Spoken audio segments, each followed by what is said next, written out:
Oversight Committee. Before we go on to the first presentation of the afternoon, which will be testimony on renewable energy transmission and storage in New Mexico. So this afternoon we have joining us Fernando Martinez, Executive Director of the New Mexico Renewable Energy Transmission Authority, commonly known as RETA. Ricky Seguin, Executive Director, Interwest Energy Alliance, and Deborah Condit, Contract Lobbyist for the Interwest Energy Alliance as well. Before we proceed to the first presentation, I think we will go ahead and address an action item on the agenda, and that is the minutes of our first meeting. Members, those were previously distributed to you before today's meeting for your review. At this time, the chair would entertain a motion to adopt the minutes of the first meeting of the NMFA Oversight Committee for this interim.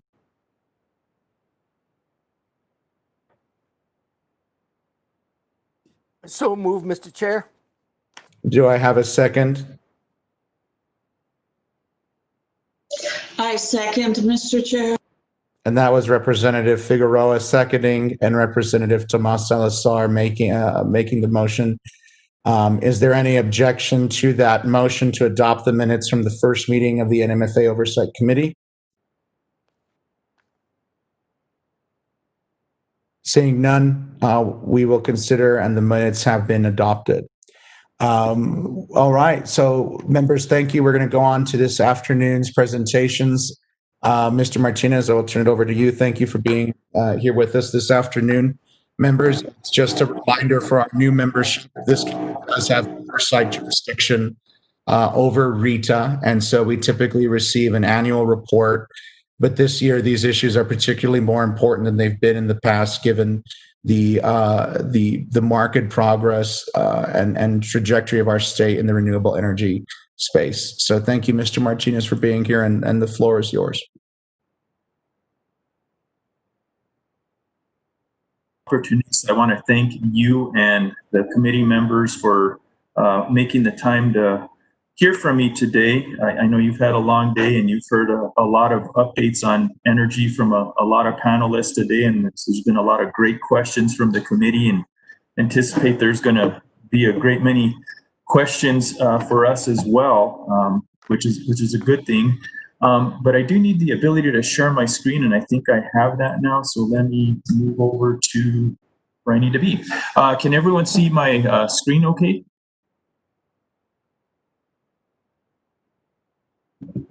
We don't have you on share screen yet.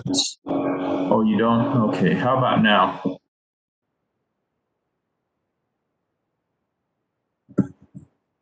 No. Aaron, could you help us troubleshoot maybe? Okay, I think I'll get it here. Let's see. Okay, here we go. All right, there we go. Okay. So, Mr. Chairman, committee members, what I'd like to start off with right off the bat is just say we're able to complete a comprehensive renewable energy transmission and storage study that was started last fall in 2019, and we finished it this summer. And it has a lot of good news in it for New Mexico. You know, that's one thing that I'm happy to report about. I know we're constantly looking for ways of growing New Mexico's economy, and I know all of you have a much bigger picture idea of what's going on in the state than I do for sure. But I know one thing for sure, that the renewable energy developers are one of the few right now that are currently investing billions of dollars in this state, and they have billions of dollars more planned for investment into this state. And that was the whole purpose of this study, was to look at New Mexico's renewable energy potential, both from a technical and economic standpoint. And it was also to show how we could have competitive renewable energy development and look at the transmission that would be needed in order to get all this renewable energy development. And at the end of it, you know, it showed what the economics of this renewable energy development would be. So it had several goals in mind.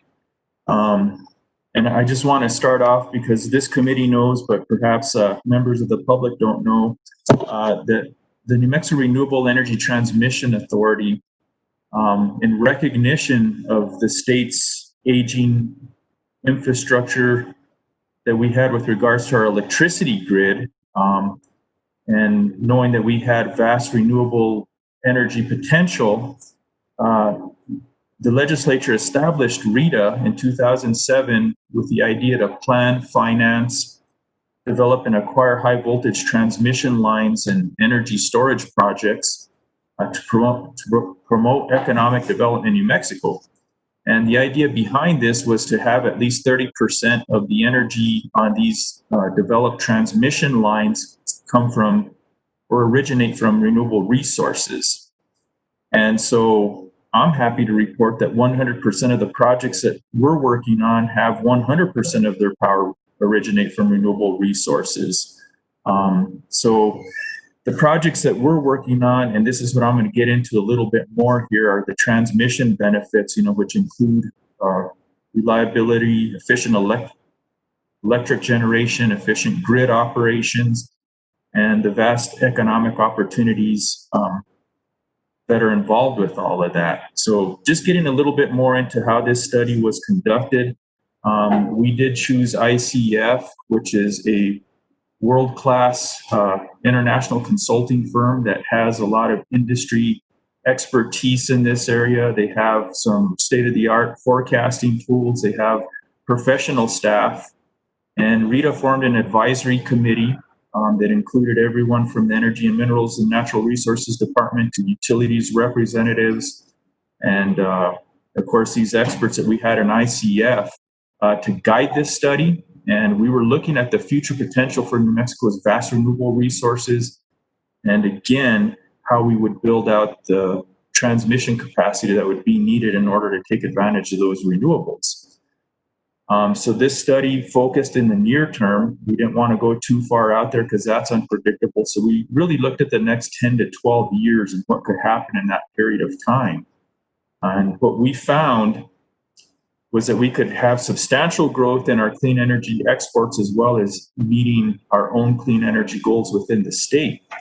As you can see from this next slide, there's just tremendous potential for New Mexico right now. We have a total renewable capacity of 11,500 megawatts that could be operating in the next 10 to 12 years.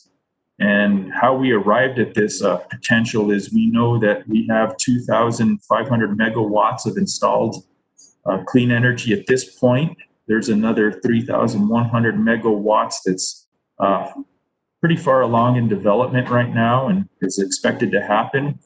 And so that we're looking that we can add another near 6,000 megawatts of clean energy in there. And what this would do for us is it would help us meet the Energy Transition Act milestone for 2030 of having 50% of zero carbon electricity. We'd be sitting about 54%.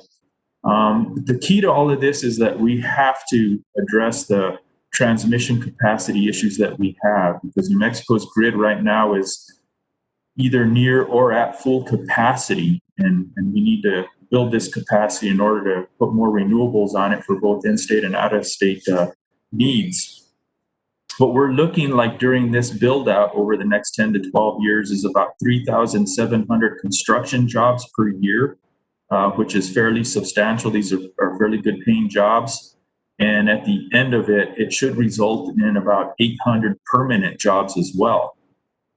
One of the biggest benefits we're going to get out of this, and this is what I opened with at the beginning of the presentation, was that the capital investment, how we're seeing these renewable energy developers currently investing billions, and they want to invest billions more over the next 10 years. So we're looking at another $11 billion in capital investments in our state. And when you're also looking, once these things get through the whole planning and development and construction phase and they're in operation, then we're looking at annual operations and maintenance investments that are going to be anywhere from 155 million to 190 million each year. Some of the benefits that we're going to be getting out of all of this, as I mentioned, This is something that I don't think very many people think about when you flip your light switch and everything goes on, or you turn on your refrigerated air, it goes on, or your heating in the winter, whatever. Most people don't give it much thought until the electricity doesn't work. And this is a super important infrastructure upgrade that's not only needed in Mexico, but in the region and across the nation. I think we've seen some horrible examples in California of what happens with aging transmission infrastructure when you see these wildland fires caused by them, and the loss of life and property, and the power outages that go along with those. So having a reliable grid that's resilient to whether it's natural disasters or man-made disasters is essential. It's essential for several reasons, to keep our hospitals going, emergency responders, schools, homes, businesses. Without reliable electricity, we're not going to be getting a whole lot of Intels investing in New Mexico, or Facebooks, or other companies that need reliable electricity. And in fact, some of these companies are just demanding that they have renewable energy, or they're not even going to cite their companies or expand their companies in your state. So it's a very important factor that needs to be considered. It's as important as a hospital or as a road or interstate system. So it's something that is an investment, not just for our state or the surrounding states, but also nationwide. So it is a often overlooked thing that we need to focus on, and what we're going to be needing here in the near future is an upgraded modern grid that's flexible, that can take on all sorts of energy sources into it. For instance, when the wind is blowing here in New Mexico at its best, the sun is setting in California. So our wind resources could be very useful during those time periods. So what we're looking at is these reliability cost savings. Storms or other events can result in outages of the transmission grid, and these power outages can be very costly to local businesses. So having a strong and robust grid will help ensure that the power stays on. It reduces the impacts of these high-cost outages. But we're also looking at the efficient use of generation resources. So transmission facilitates the optimal use of the existing grid resources, and it lowers the total generation required to serve the electric demand. So this more efficient use of resources may reduce the need to build new generating facilities, which is also a plus. And it'll also give you efficient grid operations. So you're looking at increasing transmission capacity. It'll reduce those bottlenecks and congestion that is typical on the system these days. And it allows for the more efficient dispatch of these resources, including from low-cost resources. So the cost of new transmission is often mitigated by access to more cost-effective generation. And then, of course, we have the vast economic opportunities that are associated with all this, and all the benefits in the state. All the businesses in the state are going to benefit from supplies of more reliable and lower cost electric service. So it puts you at a competitive advantage when you can have reliable, low cost electricity, and of course the infrastructure investments in these renewable energy projects and transmission projects leads to additional employment opportunities for New Mexico's economy. And these jobs, of course, are going to support increased economic output, income for the state residents, added tax revenues for state and local governments as well. But one thing I do need to mention, because we do have passed in the law the Energy Transition Act, and for certain, RETA is going to be an essential link in supporting that requirement to have 100% zero carbon electricity for utilities by 2045 and rural electric cooperatives by 2050. But all this is not going to be possible unless we build transmission capacity. That is our limiting factor in this state. Unless we can do that, we're not going to be able to get any of these great benefits out of it. How we do this is challenging. I can report right now that one of the projects that we're in a public-private partnership with right now is the Western Spirit line. We're in a co-development partnership with Pattern Energy on this. It's a 155-mile line that goes through several counties, picks up the wind, and it ends up southwest of Albuquerque at the Pajarito substation. It's going to add 800 megawatts of clean energy on the grid. It's involved going through 433 parcels of land through all these counties.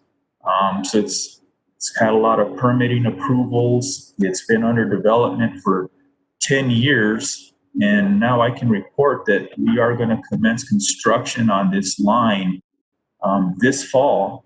And we expect that this line is going to be in commercial operation by the end of 2021. So that's going to be, I believe, the first major transmission upgrade that PNM has had to its system since the mid-1980s. It's the biggest one, so it's a big deal.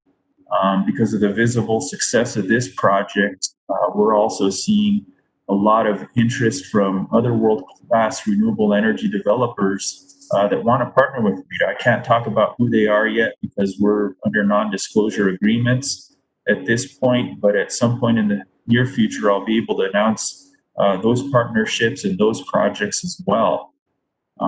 But this is a very complicated process. The transmission grid is a very complicated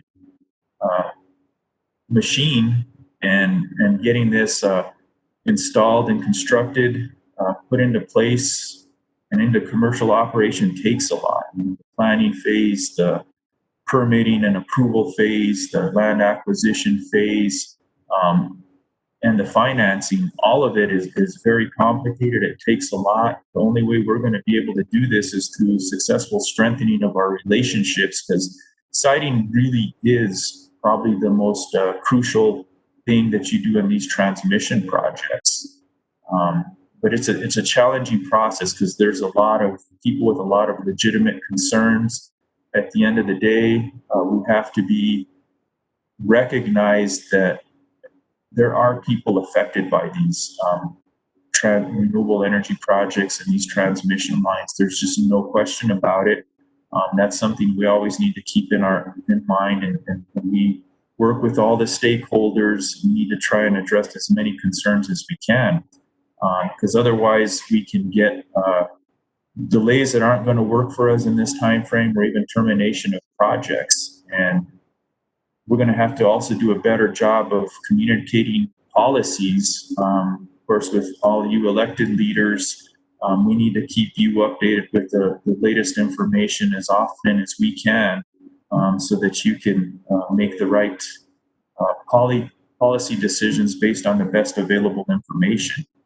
So that's something that I'm intending to do a lot more of, is keep you up to date on everything that we know, because you have a much better idea of the bigger picture in New Mexico and what needs to take place than I do. But, I can do my part by providing you with the information that you're going to need to make these decisions.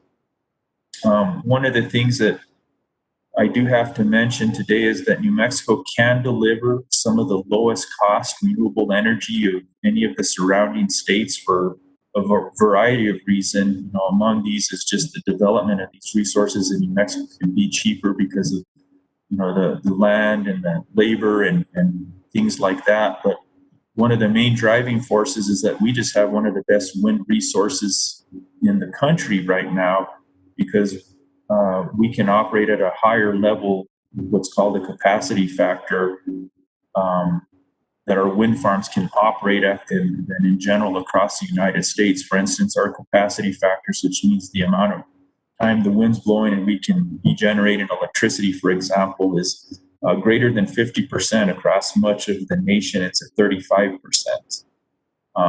So that provides us with an ability to increase the production of energy over other states, which gives us a competitive advantage. The other thing is New Mexico is well situated. Not only do we have world-class wind and solar resources, but we're also well situated with a lot of the surrounding states and where we're at with our renewable energy development in terms of process, that a lot of our projects can take advantage of some of the federal tax credits right now at 40%. Like the renewable energy production tax credit, if they get installed by 2023. But the main thing is that we have, and I think Ricky's going to talk a lot about this, so I'm not going to get too much into this, and I'll get into this a little bit in later slides. But the energy landscape has just changed tremendously in the last few years, not only in New Mexico with the Energy Transition Act, but the surrounding states have also put in a lot of renewable portfolio standards and clean energy standards that are just demanding far greater wind and solar resources. And so that's what the real big driver is. And what we're seeing is that, we're going to need about 4 gigawatts of renewables by 2030 just for New Mexico's needs alone. And that's tremendous. But if you look at the surrounding states and what they've done in terms of their clean energy standards and their renewable portfolio standards, we're getting close to about 80% of the energy use in the West is going to be aligned on decarbonization. So there's just a tremendous market out there for renewables that New Mexico has. And so these similar policies that we're seeing in the surrounding states that we can provide is about 100 gigawatts by 2035. And it's not just these policies that are driving it. It is really now economics that's driving this. Wind and solar resources are now cheaper than new gas and new coal, even without tax incentives at this point. We expect by 2030 that new wind and new solar will be cheaper even than existing gas and existing coal. So economics are a driving force behind this. It's not just environmental goals that states want to meet that are important, but it's also economics. And so that's an important thing to remember when we're thinking about all of this. And so one thing I do want to mention here is keeping New Mexico as competitive as we can with our energy policies is going to be key to attracting industry and investment into our state if we want to continue to get these billions of dollars in capital investments.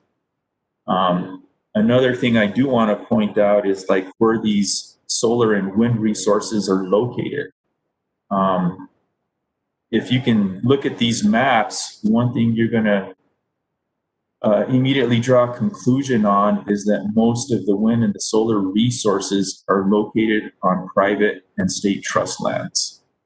In fact, 3/4 of the solar and wind resources are located on private and state trust lands. So, this means lease payments for private landowners as well as lease payments on our state trust lands, which, as you all know, benefits our K through 12 and a lot of other things through the state land office. So this is another way New Mexico can get tremendous benefits from these renewable energy projects. But you can see the potential is just tremendous. We have about 137,000 megawatts of the highest quality wind potential just on those lands and 824,000 megawatts of solar potential on those lands.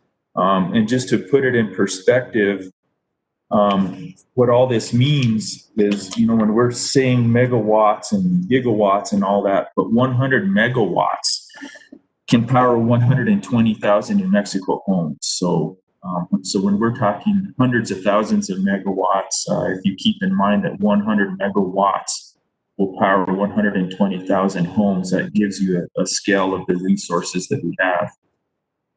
As I mentioned earlier, and I just want to get in a little bit more detail here, is that New Mexico has significant opportunity to provide wind resources to the west. We are connected to SPP to the east and to the west. SPP is not, there's not many significant opportunities there because the wind penetration is already so great, and there's great resources there from Texas, from states like Texas and Oklahoma. But in the West, the wind penetration and the policies have lagged behind SPP. So that's really where those Western markets provide a significant opportunity.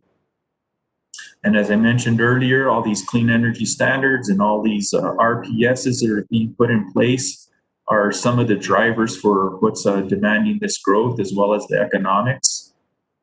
And this study that we conducted after hundreds of hours of going through it, and we're able to come up with three different plans of how we could build out the transmission capacity to develop these 6,000 megawatts of renewable power that we have potential to do in the next 10 to 12 years. Two of them are centralized plans in key renewable development zones, and one of those plans looks at distributed siting across most of the renewable development zones. And of course, we're going to meet in-state needs with this and have some export paths out to Arizona so we can get out to the Western markets.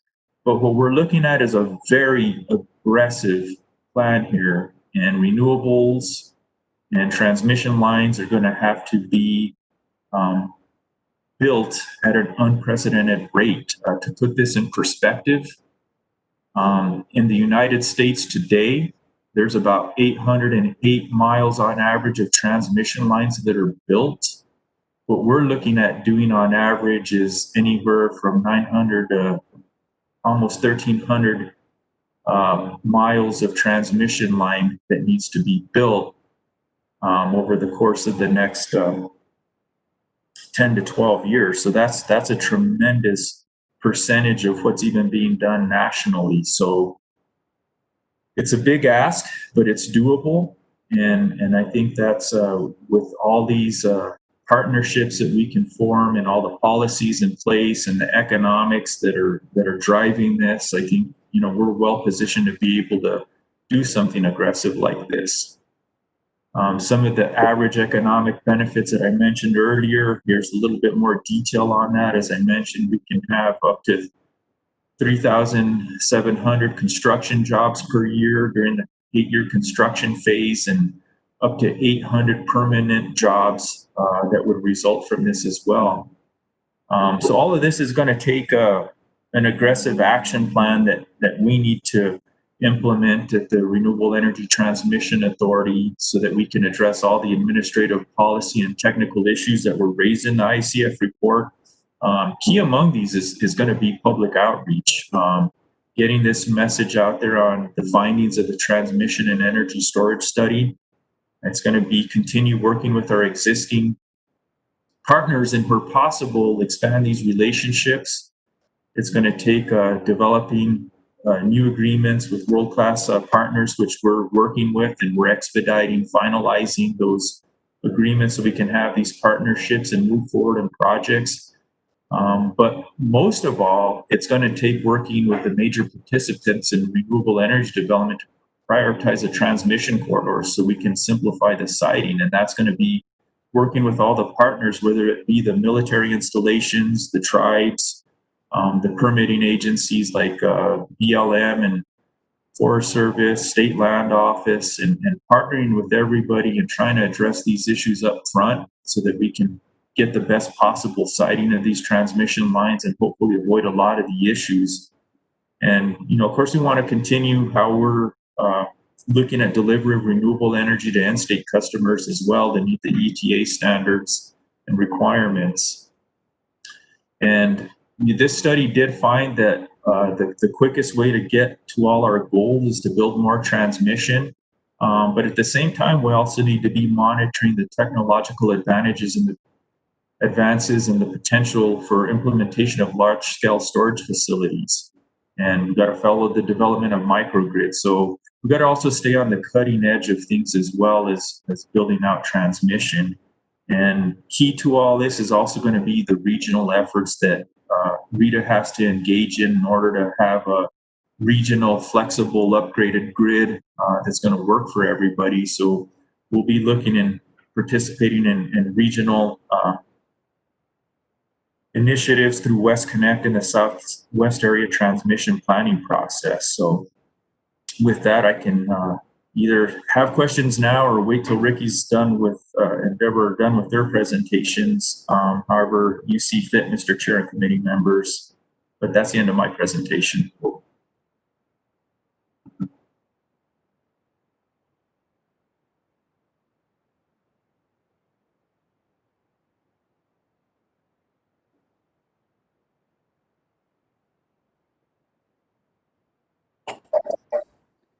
Mr. Chairman, would you like me to go ahead and jump in questions for Fernando first?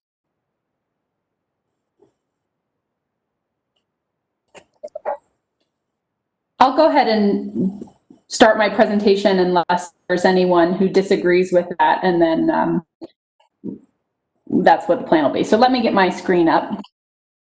Can everyone hear me okay? Can anyone not hear me? Maybe.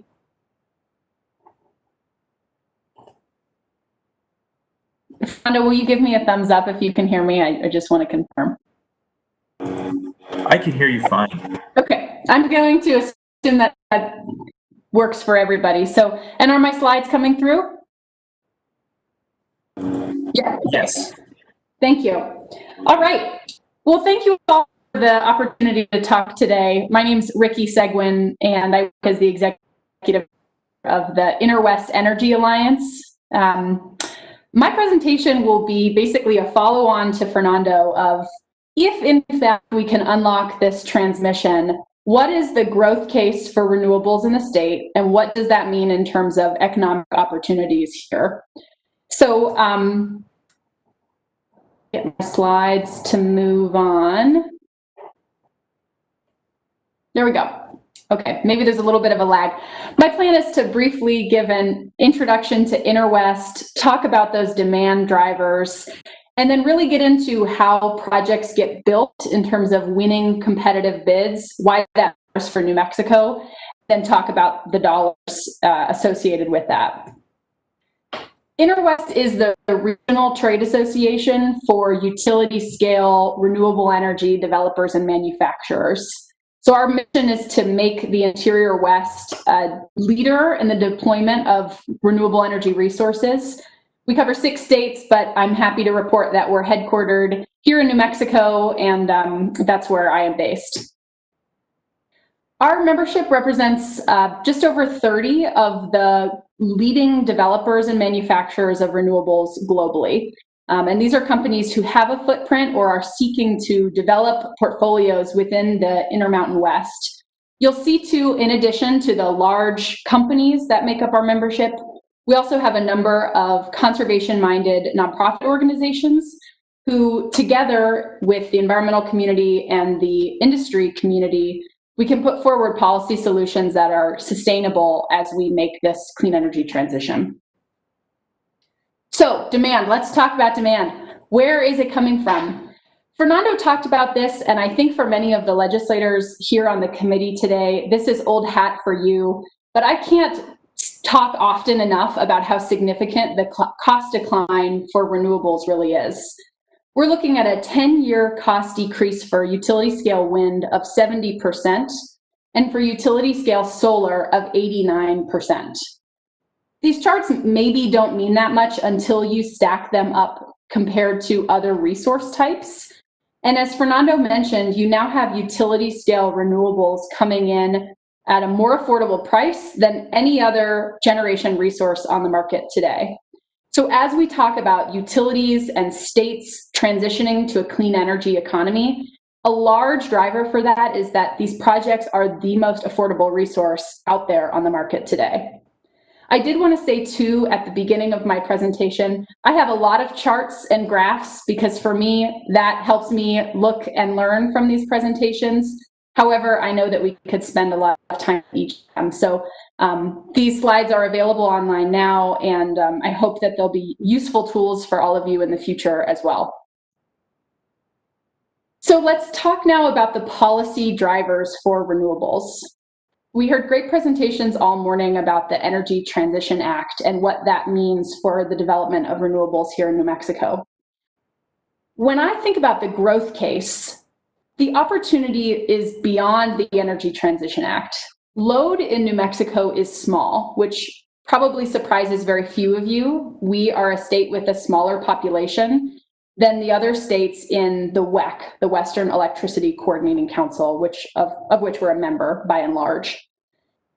PNM reported that their system peak this year, so when they needed the most resources, was this July, and it was just about 2,000 megawatts. Now, not all of the renewables in the state right now are going to PNM. I'm not suggesting that. And renewables are not producing power all the time. No power plant is, but the wind is blowing, the sun isn't always shining. But when you look at these numbers, I think it's really significant. Let's say PNM needs 8,000 megawatts total of demand to ensure that there's power on the hottest day, the windiest day, or the least windy day, rather. Already in the state, we have nearly 3,000 megawatts of renewables built. So looking out into the future, the amount of renewables that need to be built to serve New Mexico customers is very, very small compared to the opportunity across WEC. 3.5% is total demand for New Mexico compared to our neighbors in the WEC. Conveniently, for the purposes of making New Mexico a leader in renewable energy development, in addition to our own state policies, the leadership of the ETA has resulted in numerous states in the West aligning on policies that require more renewables. Fernando mentioned this, but what an amazing moment in time that we are in right now, with 80% of energy use in the West aligned on decarbonization. What that means is that these states are going to need a lot of renewable energy, a lot. This study that was commissioned for the Western Interstate Electricity Board and done by Energy Strategies last year shows that with just the laws that are in place today, policies on the books, these ones, the West will require 9 gigawatts of new renewables per year starting in 2026. Compare that to the 3 gigawatts in New Mexico today. 9 gigawatts per year, every year, starting in 2026. So the growth opportunity in the West and the demand for renewables is monumental. And what I'm here to say is New Mexico can benefit from that and be a leader in citing those projects here and reaping the economic benefits. In order to do that, New Mexico projects have to win competitive solicitations. So this is where we get into the business case. So bear with me because I don't think we talk about this often enough. Projects, by and large, will wait until someone has agreed to buy the power or buy the project before they're built. It costs a lot of money to build a wind farm, let's say. So first you need assurance that someone will be buying that power. This map here shows in red states or balancing areas that have been exporting power in 2016, and blue are those that are importing. So already New Mexico is selling power into this broader regional electricity market. But our developments here in the state can compete regionally and win bids. Here's the standard process as it works. Again, this is standard, it's not the case every time, but it's fairly typical. A utility will issue a request for proposal for a clean energy resource. So let's say Nevada Energy says we need 200 megawatts of renewables. They'll put some conditions on it. We want it to look kind of like this. We want it to deliver in this way. And then project developers all around the region will submit responses. They'll all submit bids. Some may be in New Mexico, some may be in Wyoming. It just sort of depends. And then the utility will review all of those bids and select the best one for their need. If your bid isn't selected, your project by and large will not be built. So this is important when there are conversations about, well, won't projects come to New Mexico no matter what because it's so windy here or it's so sunny here? The answer is unfortunately no. If we can't win bids, if we cannot sell power, we can't build them. With the caveat of course, we're going to serve the needs of PNM and the requirements of the Energy Transition Act. But I'm talking about this growth case. To serve the needs around the West, New Mexico projects must win bids. The good news is we're in a great spot to win bids. It's very sunny here. As Fernando talked about, the wind resource is incredible. And not to get too technical, but in New Mexico, we are lucky to have a little bit of this purple section, the windiest part of the country. And the nature of our electricity grid is that we are hooked up to what's called the Western Interconnect, which means the power lines along this edge, if you can see my mouse, the eastern edge of our state, primarily point west to the part of the country with very little purple stuff, windy area. That means when we're selling New Mexico wind west, we're not typically competing with these states that have deep, deep purple.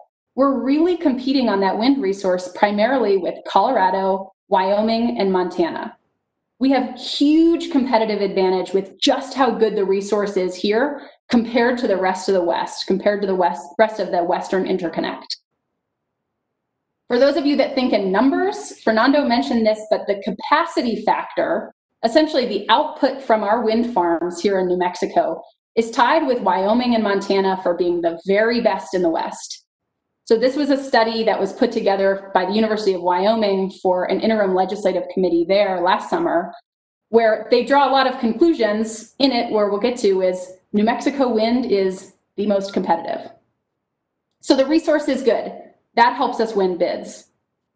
Conveniently, the resource also pairs well with other resources that the utility may already have. So everyone knows that California has a ton of solar on the system. Many of you have heard about the duck curve.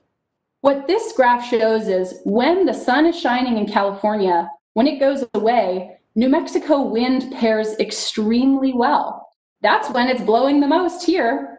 So our resources are also competitive because not only is there a lot of wind and a lot of sun, but it pairs well with other resources that these utilities already have. So they like that. So that's two things that make us very competitive. But the third is the cost, and this is truly one of the biggest keys out there. And again, looking at that University of Wyoming study, New Mexico wind is more cost competitive than any other wind in the West. That means our bids will come in at a lower cost, which will be attractive to the utility or to the buyer who is choosing a winner and who is choosing the losers. This is the same graph. There's a lot of numbers here.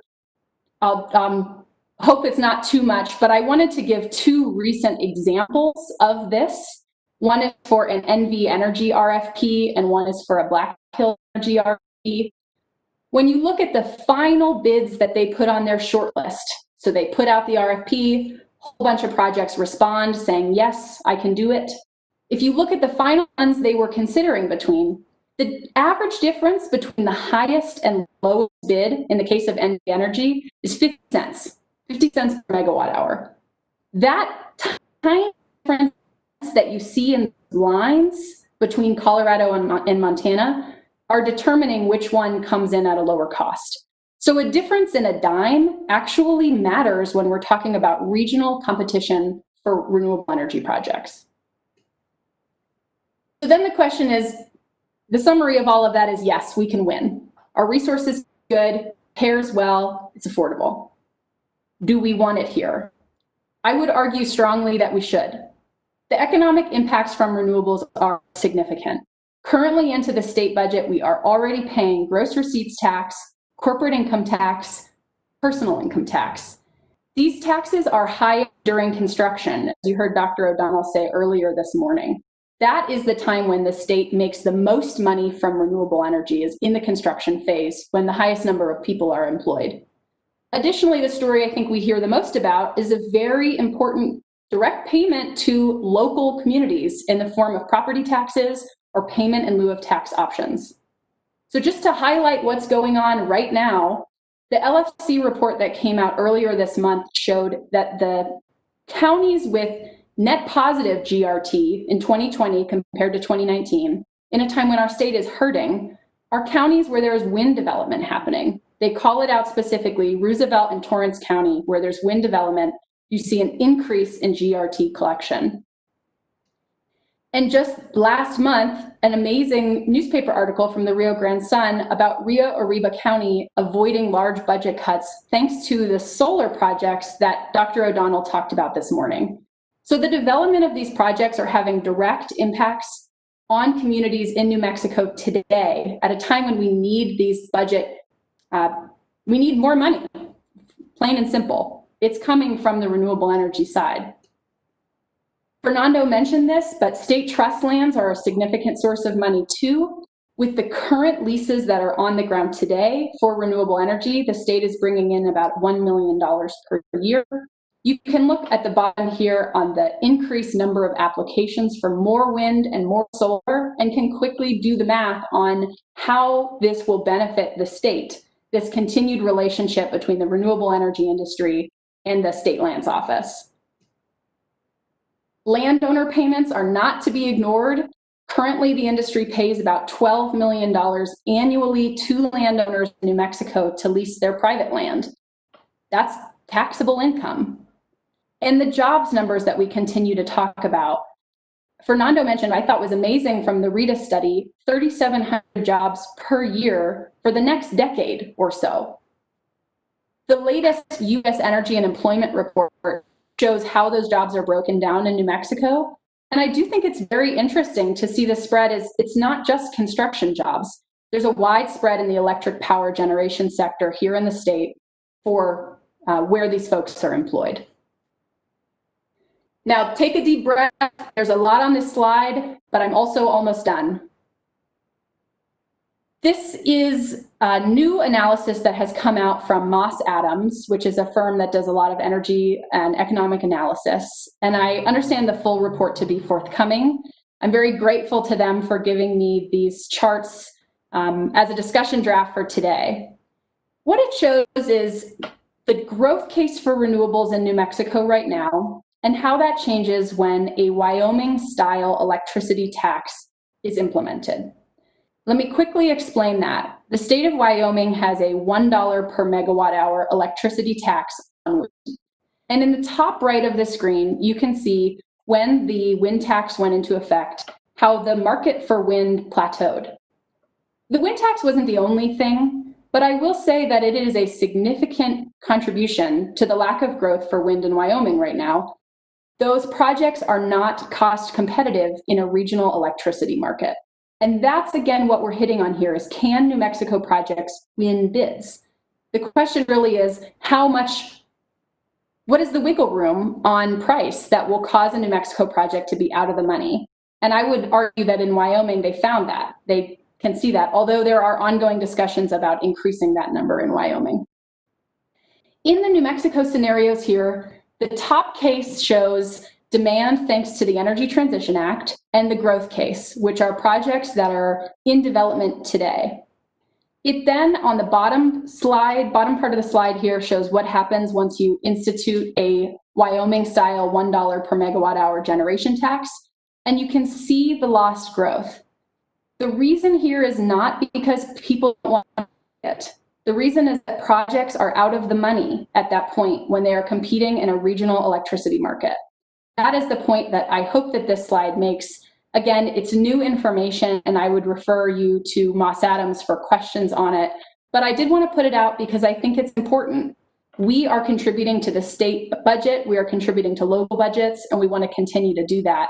And we should be thoughtful about how adjusting the current tax structure changes our competitive edge. I will wrap up quickly by just saying, of course, what I've been talking about is new renewable projects in New Mexico. New Mexico's opportunity to compete across the West with our world-class resource. But in addition to just building more renewables, we are courting new businesses to come to the state and set up shop here. This graph shows where power purchase agreements were signed for utility scale wind over the last 7 years or so. And you can see historically it was utilities, and it still is utilities buying wind. But the increase in the blue line are the non-utility buyers, corporate customers who are procuring renewables. The RE100 is 223 of the globe's leading companies who have publicly committed to 100% renewable energy. When they will hit that varies, but the average year is 2028. Already, we are seeing how that will benefit New Mexico in terms of the Los Lunas Facebook data center. As part of this deal, Facebook partnered with PNM to identify and contract for 6 new wind and solar projects. for nearly 400 megawatts. And while you know that I'm going to talk about the investment that new clean energy brought to the state, the data center itself represents more than $1 billion invested in New Mexico. So let's also consider how renewables can help us attract new businesses to do whatever they do here in our state as well. That is the end of my presentation. Again, I know it's a lot and I know it's a lot of information, but I do want to summarize the high-level points. We can benefit from this growth scenario, but we can only do it if we can continue to remain competitive. Additional development means additional revenue for the state, and that revenue is highest in the construction period. So as we seek to have renewables help with a troubling budget situation, we should encourage additional construction. And this is possible with transmission expansion, as Fernando mentioned, and grid modernization. So with that, I will end. Thank you all for the time and be happy to take any of your questions now or in the future.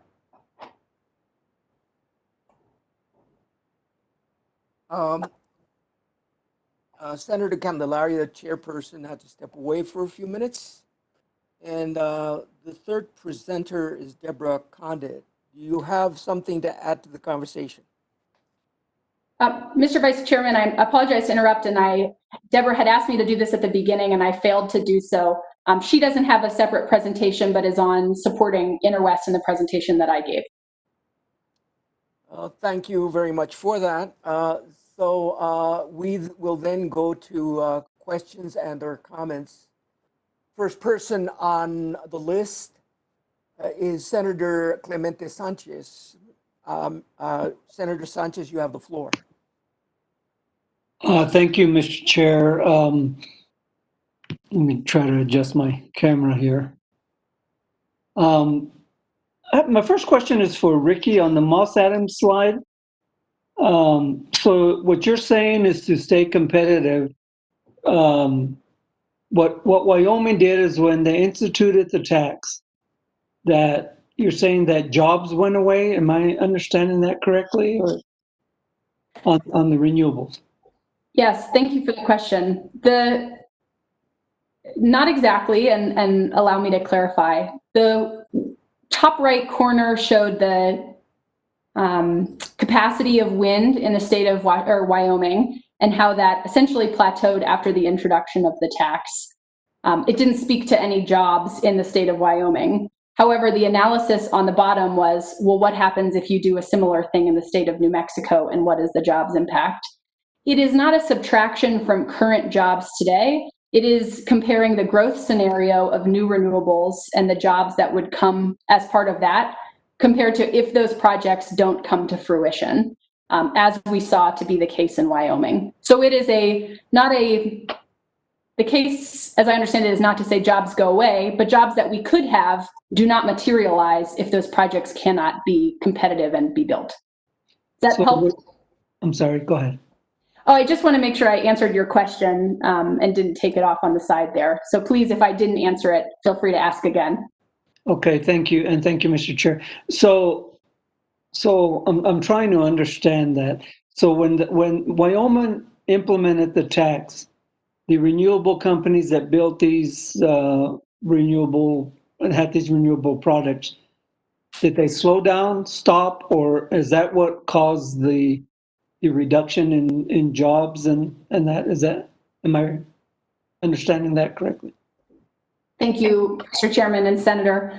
The projects that were already operational continued to remain operational, but additional projects did not come to fruition.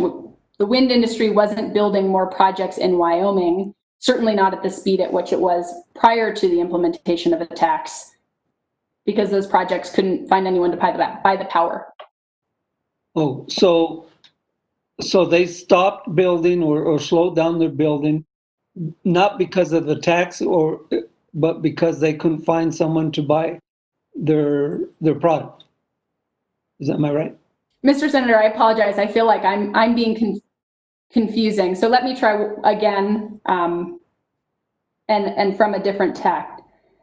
Wyoming was home to an increased deployment of wind for the reasons that we already pointed out. It's affordable and they have that purple windy section.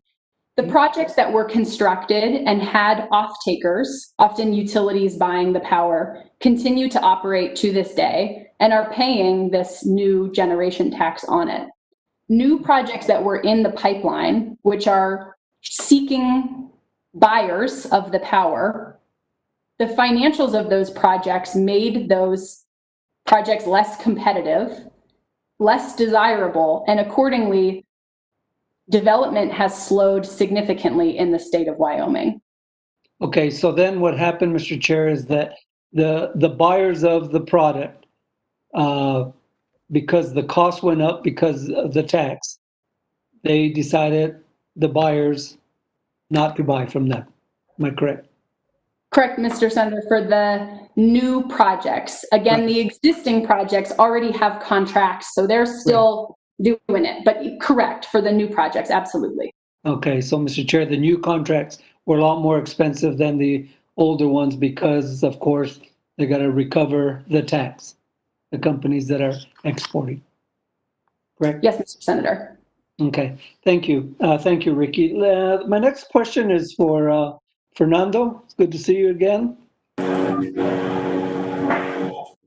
Mr. Chairman, Senator Sanchez, good to see you as well. Okay, Mike, and I've been involved with it, and with the citizens over in northern Socorro, southern Valencia on the Western Spirit Line, and that I know that's been difficult for you and difficult for everyone. I don't think the residents there, as I understand it, and I don't know if you understand it this way, are not opposed to the lines. They're opposed to overhead lines, that they don't have a problem with it going underground. Am I correct in seeing it that way?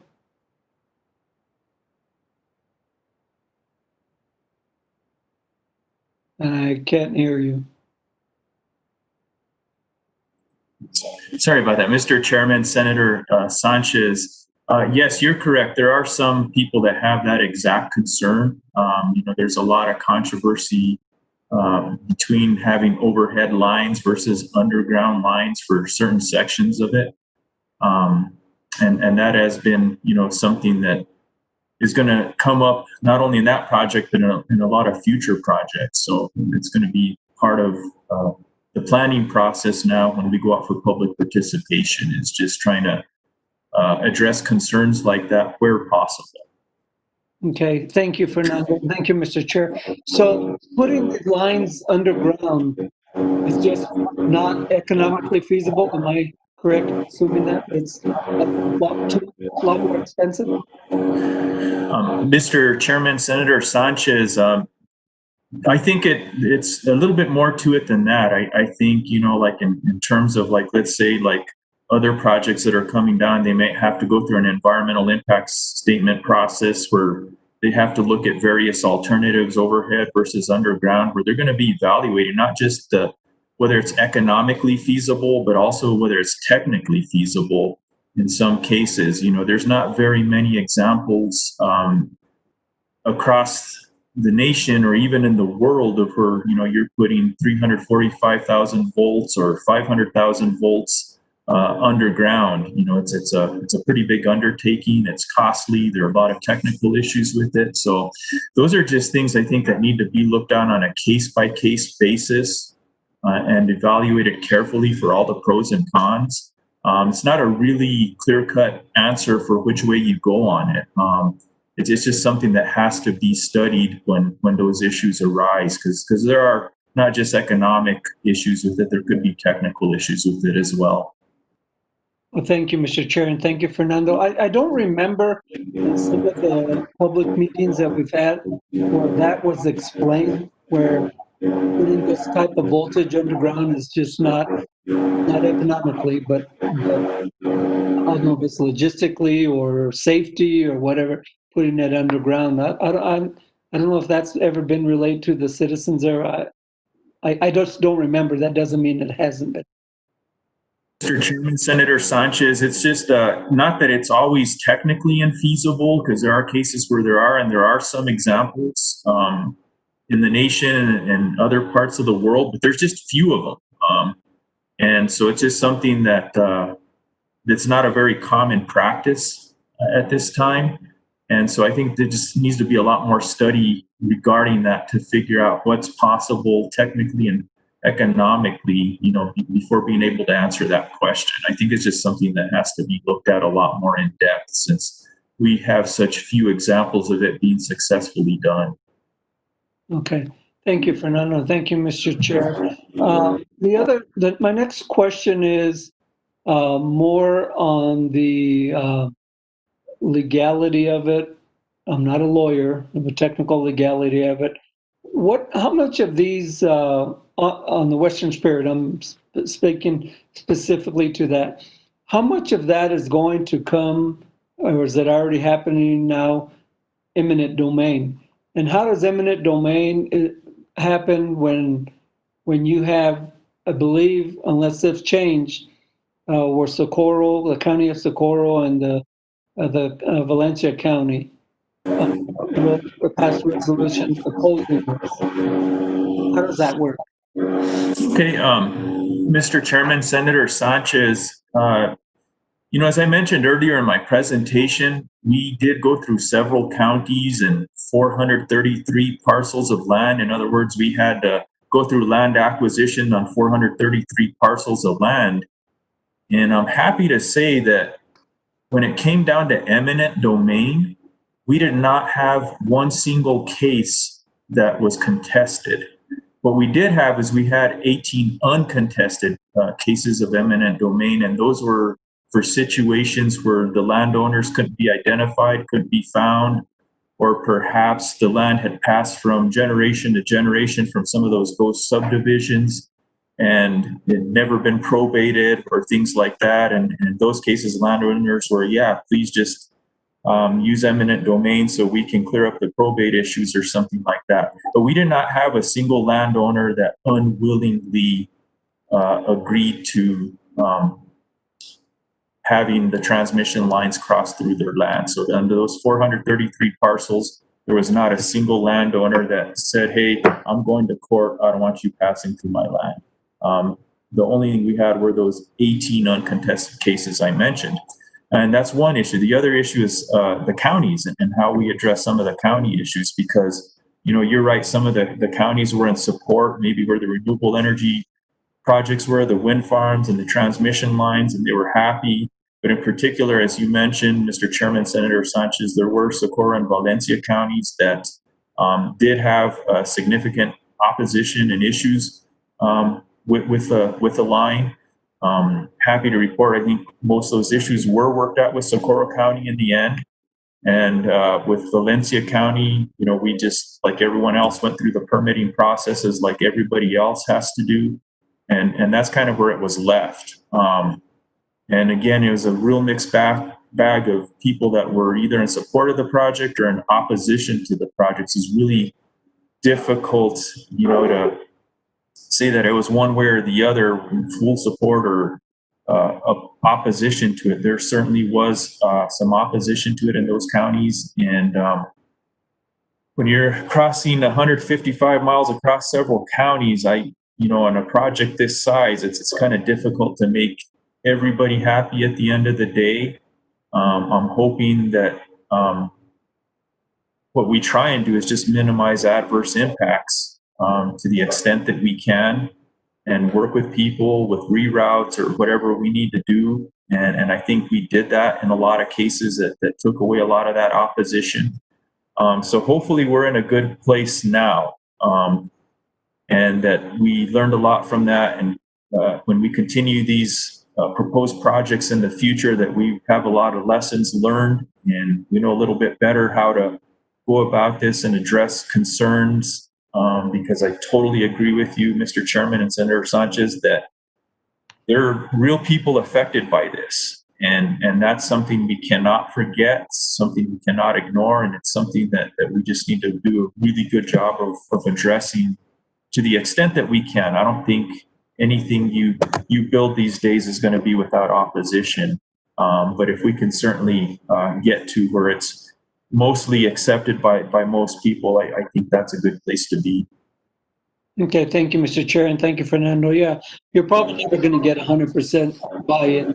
That just doesn't happen. What is the status? Where are we now with the private landowners in the Valencia County area and the county? How much of that is resolved, and is it close to being resolved? Chairman, Senator Sanchez, I can report now that we are 100% complete through the land acquisition process. In other words, we've successfully completed negotiations and everything on those 433 parcels of land I talked about, and have gone through the permitting process in the counties that we need. And there's no major regulatory hurdles that remain in getting this project constructed and into commercial operation.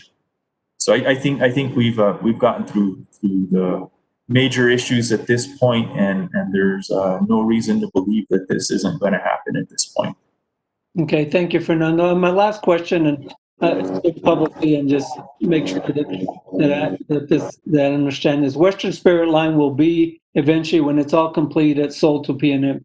Is that that's what I read in the newspaper, right? Right. The way this works out is that RITA is in a co-development partnership with Pattern Energy. Currently, RITA owns this line. The Public Regulation Commission approved the acquisition of the line by P&M when it's in commercial operation. So at that point, it'll become part of P&M's grid, and it goes from there. So yeah, it'll be P&M's at the end of it once it's in commercial operation. Okay, thank you, Fernando, and thank you, Ricky, for your presentation and answering my questions. Thank you, Mr. Chair. Thank you. Thank you, Senator. The next questioner, Senator Rodriguez, you have the floor. There we go. Thank you, Mr. Chairman, and thank you, Fernando and Ricky, and of course, Deborah in silence back there, but in agreement, I hear. So thank you all for your presentation. It's so refreshing to know that we can work together with and I love the title, the Renewable Energy Transmission Authority, and just your work that you're doing to look for alternatives, and something we should be doing and continuously do avidly. Let me just ask a quick question. This is for Ricky. Thank you, Ricky, for your information. You mentioned in one of the slides, you were talking about the wind tax in Wyoming, and you mentioned that there will be a loss to New Mexico with this style of system or wind tax, but I didn't see a time frame. Maybe it was too fast, it went through, or maybe it just wasn't in there. Is that loss? It was like 6.2 something, I can't remember. And is that per year, or for what time do we expect to lose that if we were to have this style of wind tax? Mr. Chairman, Senator, thank you for the question. The slides and the analysis that was done by Moss Adams shows from present day through 2030. So essentially a 10-year look. That would be the net negative. And I believe the total impact that they estimated was 6.2 or 6.1 billion, which is amazing when we're talking in the 0.1 billions in either case. But that's what I understand, but I could refer back to the slide. Thank you. Thank you very much. And I do remember seeing 6 point some, but for a moment I went blank. I wasn't sure if it was billion or million. I thought, no, it can't be million, so it has to be. Let's look at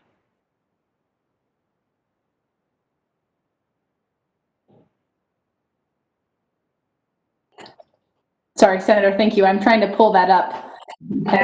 Here. Yeah, I do. It is in the billion. I wonder if I could share my screen again, although I know it's available online. What it predicts is, yes, from now until 2030, the GRT loss is predicted at 65.4 million with an M. Local economic benefits, 6.7 billion with a B loss. And clean electricity tax revenue of 55.6 million with an M increase. That's what the state would bring in, for a net of 6.71 billion loss is the prediction that Moss Adams did. Got it. Thank you so much for going through that again and explaining that. Thank you. That's all I needed, Mr. Chairman, was an explanation for that. Thank you, Ricky. I have no other questions. Thank you, Senator Rodriguez. Are there any other questions from the committee? If not, I do have some questions that I would like to ask. And again, Ricky, you did talk specifically about work, which I recognize as regional. Is there anything happening at the federal level that might, in some way or other, be something that I, as a legislator, need to be cognizant of? It seems to either hold promise, or has the intent relative to the interjection of the feds into a process like this, has that pretty well been dismissed? I believe at one time there was serious conversation about that. So let me stop there. You understand what I'm asking? Mr. Chairman, thank you for the question. I think I know what you're asking. I will answer it. And if I don't answer what you were asking, please let me know and I'll try again as I did before. As Secretary Cottrell Props raised this morning, the federal tax incentives for wind and solar are on their way out. In the many COVID relief package discussions that have been happening in DC, there have been conversations about a modification to the direct pay provision on how the renewable energy industry receives those tax credits. As of yet, no changes have been made. So the short answer is nothing to note. However, I believe that those conversations are ongoing. The other piece that I would mention on the federal side is the renewable energy industry, like every industry, has been impacted by the pandemic, and supply chain issues have been sort of core to that. The federal tariffs on solar manufacturing have impacted the manufacturing market of solar panels. So how tariff changes do or don't happen could impact the industry, but at this point, really, I'm just projecting. Beyond that, I would say, I'm trying to think of anything else. Maybe the last thing I would say, and I'd perhaps pass it to Fernando too, but certainly conversations of infrastructure are part of this current administration's focus, have been for a while, and transmission infrastructure has been discussed at the federal level. There has been no action that really results in any change to how we do business here in New Mexico right now. But when I think about what are the conversations happening, I hear a lot about infrastructure at the DC level as well. Thank you very much for that. Just, I think I'd like to hear from Fernando as well. What I was probably believing from my perspective. Fernando, would you mute for just a second so I can? Yes, thank you. What I was thinking of about basically Ricky and Fernando is something comparable to what I might refer to as, the interstate highway system. Something really, really big like that.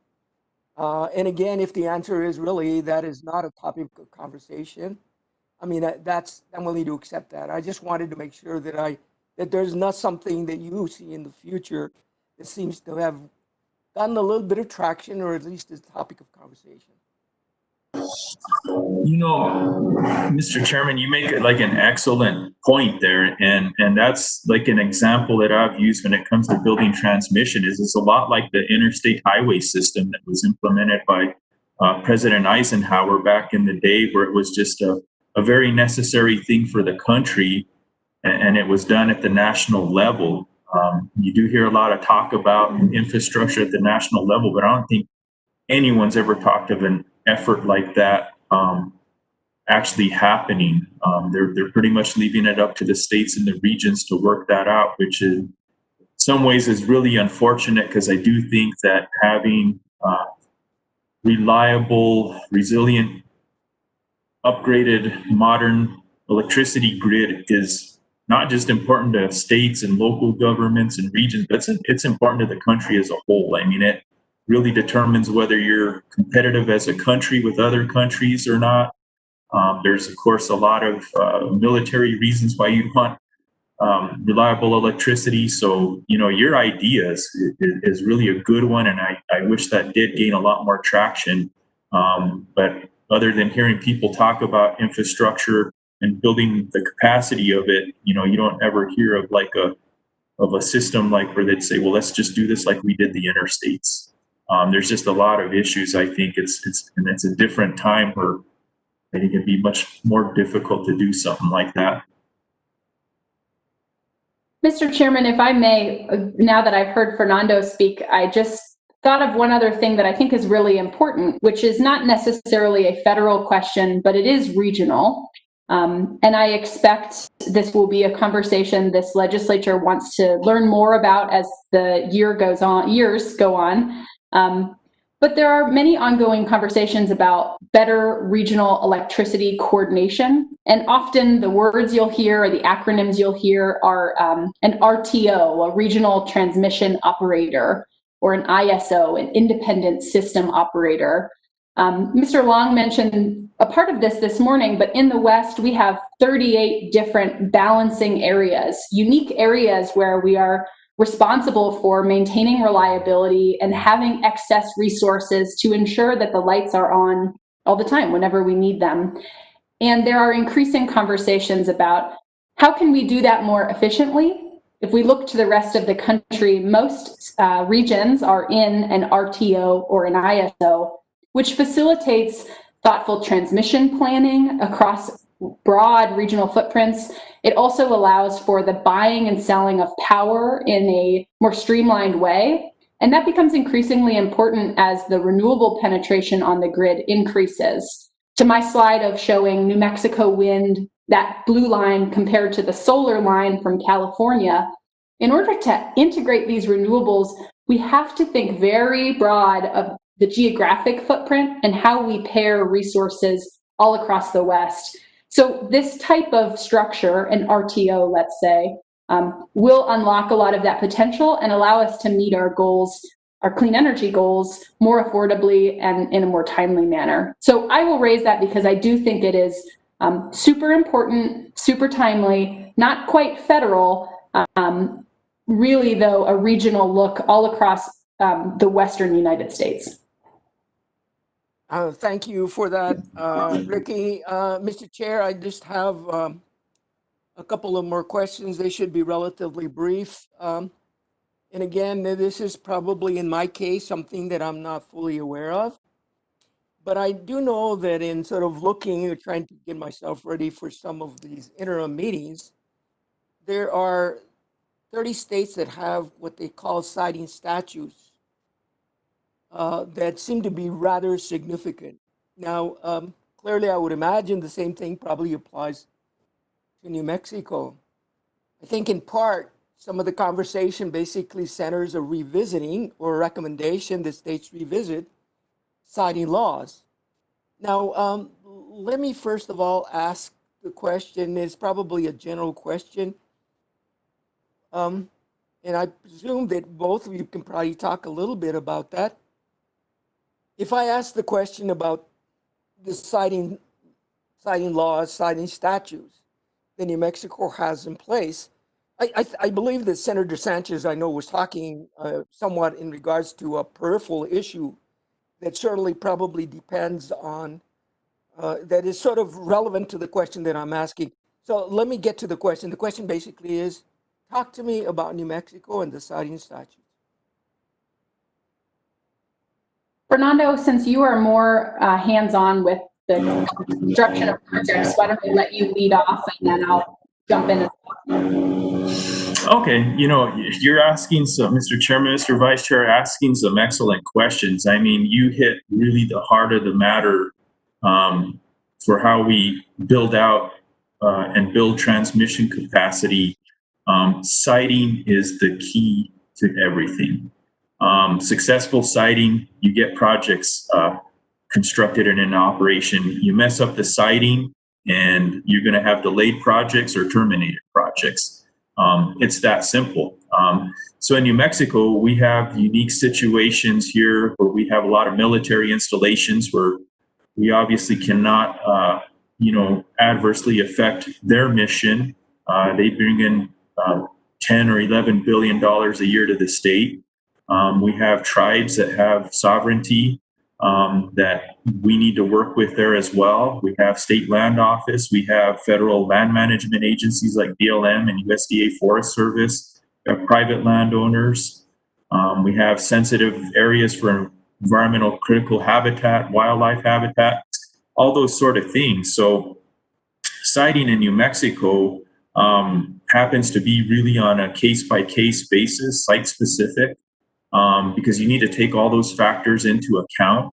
And it's better to have that flexibility where you can work things on a case-by-case basis, site-specific basis, so that you're more flexible and can maneuver more and can make better decisions. Because the second you start trying to just site projects and predetermine that, it gets a lot harder. I think, there's some efforts, like by BLM and other entities that have started work on this, and it gets controversial real quick.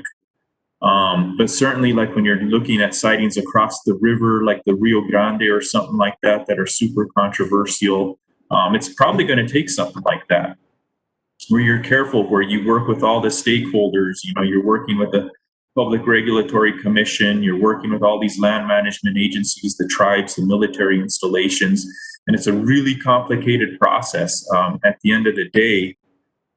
But it's tough. That is the biggest issue we face. And I don't know if you want to add anything more to that, Vicki. Thank you, Fernando, and thank you, Representative, for the question. Perhaps the only thing I would add, because I think Fernando did a great job of covering what we have in New Mexico, is because of what you identify, Representative, that so many states have these types of statewide kind of blanket policies.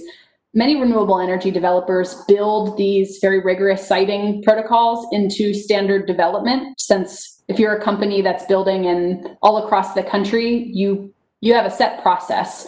So you do the same wildlife analysis, you do the same seismic activity analysis, you do the same decommissioning analysis. So many of these important siting recommendations that we see in other places are incorporated here in New Mexico, even when it's not required. I'm not saying that's every single time, but that has been an industry trend that I think is relevant to this discussion.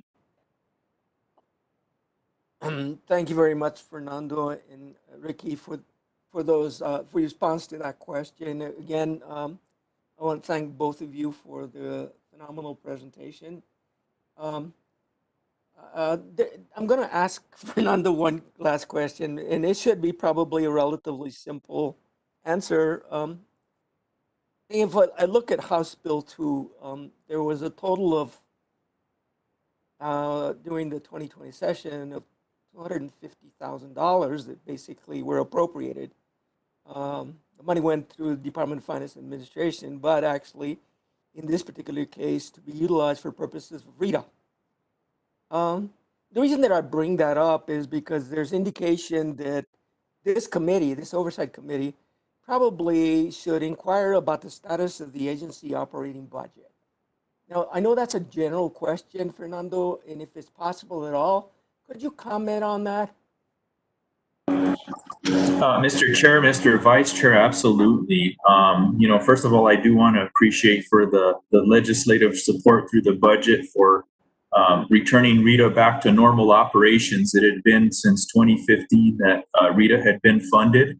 It had been limping along based on the efforts of the chair and a few board members before that. So the money that we did get has returned us to normal operations. I'm on board. I was able to get an engineer on board, and we're just able to get things going again and get these $1 billion investments, helping out with that stuff into our state.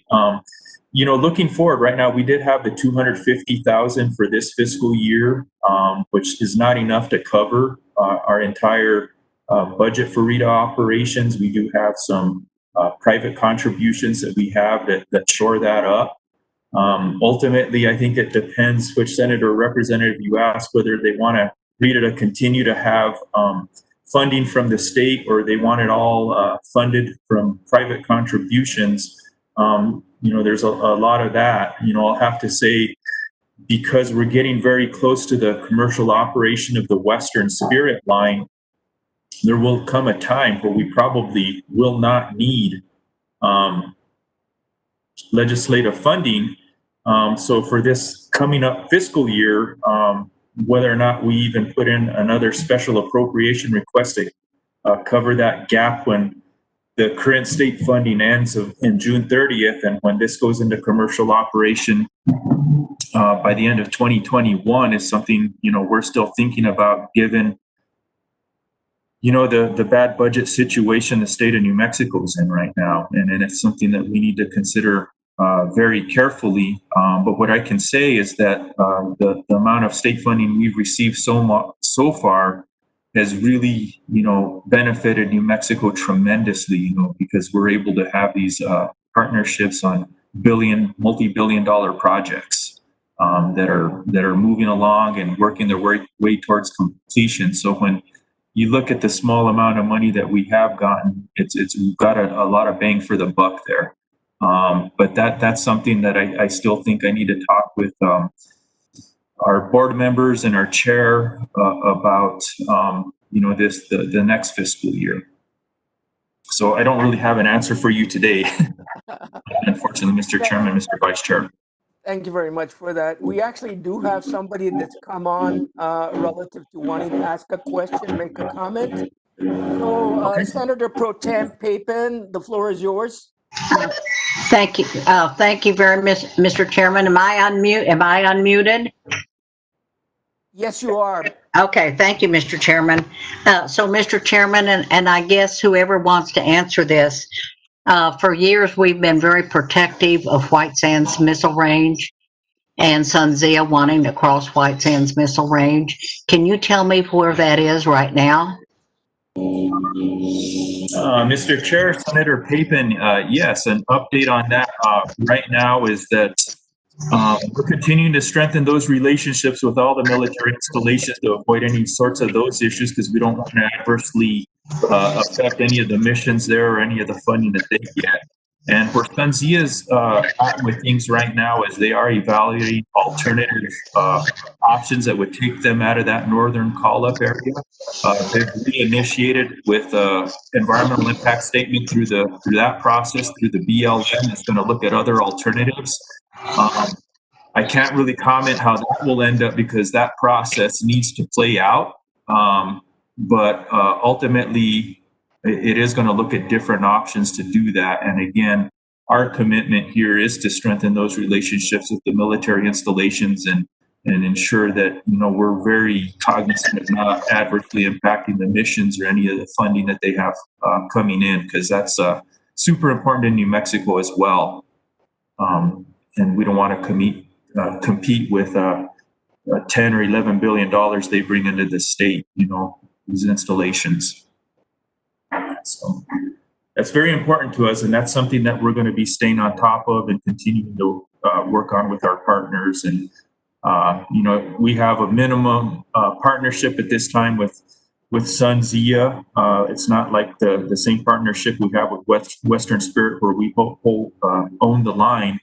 But the part that we do have is a memorandum of understanding at this point, and an agreement to finance portions of the project at some point in the future. But my understanding is that they have reinitiated that EIS process, which will look at other alternatives. Senator Papin, you still have the floor? I'm muted. Am I unmuted again? Yeah. You are, Senator. I'm just hoping that you will keep that on your radar and looking at it, because of what White Sands does. And people say, well, they're not doing anything that would hamper any of this stuff. But and I'm rather trite, I guess, when I say back in 1938 we didn't have the atomic bomb either. And White Sands was very involved in all of that area. So I want to make sure that we do protect what they have and the kind of capabilities that they have, and that there's no way, in any way, that we would hamper any of their projects that they have or future projects. But just want to say that. Thank you. Mr. Chairman, Senator Papin, point well taken. You're exactly right. Thank you. Thank you very much. Thank you, Senator Papin, and thank you, Mr. Chino. I don't see anybody else with questions or comments, but I want to thank you both, Fernando and Ricky. Thank you for the great presentation. Thank you, Mr. Chairman, and board members. We really, committee members, we really appreciate this opportunity. Thank you for your time. Thank you, Thanks, Mr. Chair. Chairman. Thank you all, and thank you, Representative Salazar, for chairing that last portion of our meeting. Members, we'll now move on, and I'm proud to say, and thank you, Representative Salazar, for guiding the committee, because we are 30 minutes ahead of schedule, so we may be able to adjourn early on this beautiful Friday. Next presentation today on the agenda is testimony on the status of the litigation involving the Public Regulation Commission and the Energy Transition Act. Presenting today is counsel for one of the litigants in the case, Sydney Beatles, Senior Staff Attorney for Western Resource Advocates. Initially, we had asked the Governor's Chief Counsel, Matt Garcia, to present on the status of the litigation as he represented the governor in the successful suit before the Supreme Court on the separation of powers issue and constitutional questions. Unfortunately, it seems like Matt has a lot of briefing and a lot of court hearings these days before federal courts on some injunctions and emergency powers of the governor matter. So he was unable to join us. But we are certainly happy and very appreciative, Ms. Beatles, of your willingness to be here with us today. You've really been a part of this process from the beginning. So look forward to your debrief. I think things are pretty much wrapping up, but there's some last post order from the Supreme Court relief, I believe, but I'll defer to you. So thank you so much, and the floor is yours. Oh, there we go. Can you not hear me? Is it too low?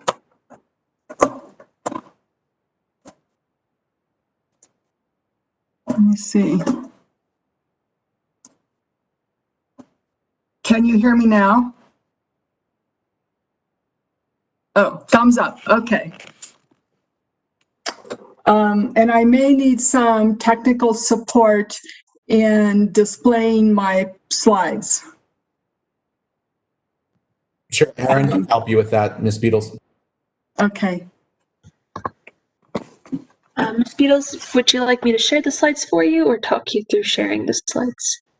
Why don't you talk me through so I can move from slide to slide? There's only 5, but I want to navigate.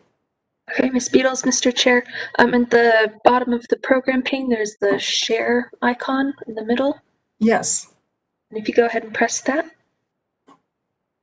it should offer you a couple of different options as to how to share your screen. No, that's not it. Okay. Oops, where am I? Okay. I'm so sorry. I'm used to Zoom.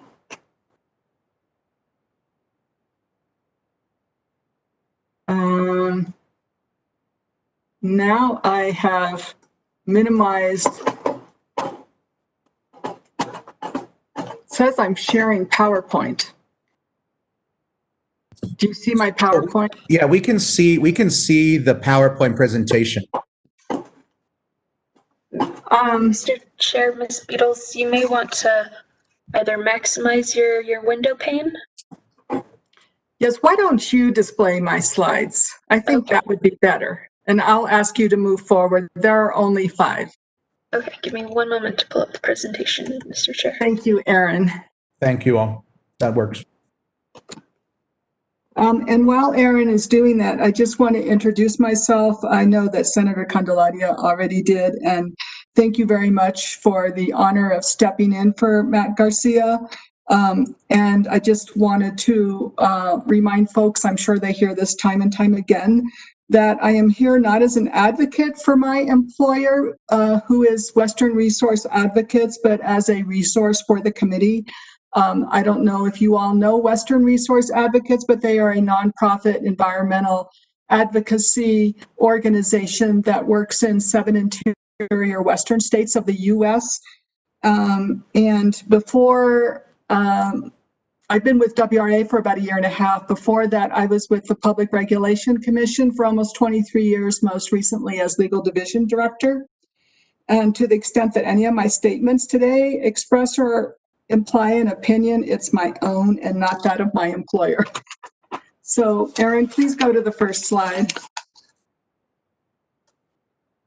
That is the first slide, the next one. Thank you. Okay. So I just prepared about 5 slides today for the committee. And at the top, you'll see a few bullets that show a timeline of the consideration by the legislature of the Energy Transition Act, and when it was passed, when it was signed by the governor, when it became law. So in the meantime, at the PRC, on January 30th of that same year, the PRC issued an order opening a new docket that required PNM to file an abandonment application for its San Juan coal plant. And shortly thereafter, less than a month thereafter, PNM filed the first action that went to the Supreme Court. So this is the first appeal. And as you'll see there in the subsequent slides, that there have been already 4 appeals to the state Supreme Court, and I've color-coded them so as to minimize confusion, because they're hard for me to keep track of. So PNM filed a petition for a stay. PNM said to the court that we are developing our shutdown and abandonment plans of San Juan. We're not ready to file our application for PRC review and approval, and that we plan to file an application by mid-year 2019, so in about 5 months. And the Supreme Court, without explanation, issued a 1-page stay, apparently convinced by PNM, which is fine. It all, everything proceeded in accordance with the law. And then on June 26, the Supreme Court lifted their stay in this particular appeal and denied the petition without explanation, which left an opening, I would say, that caused a little confusion later on. Next slide, please. I would say not confusion, but uncertainty. We were uncertain what the Supreme Court meant when they lifted the stay and denied the petition. Did they mean to convey that the abandonment application would proceed under the newly enacted ETA or not? So on July 1st, shortly after the Supreme Court lifted their stay, PNM did file their application for abandonment financing and replacement power for the shutdown of San Juan Generating Station. That was July 1st. And then the commission issued an order on July 10th that bifurcated the case, putting the request and the related materials for abandonment and financing into the docket that was created in January of that year, and leaving the testimony and contracts for the replacement power resources in the docket that was created when PNM filed their application on July 1. On July 25, PRC issued procedural orders. Basically, the PRC asked the parties to brief whether the Energy Transition Act applied to the abandonment and financing components of PNM's application. And the issue apparently was whether the fact that the abandonment docket was opened by this PRC was opened before the ETA was enacted, did that mean it should be heard and decided under the old law or the new law? So the parties briefed that. The briefs were there in the docket. In the meantime, August 26, New Energy Economy filed the second action that was an appeal to the Supreme Court, a petition to declare provisions of the Energy Transition Act unconstitutional.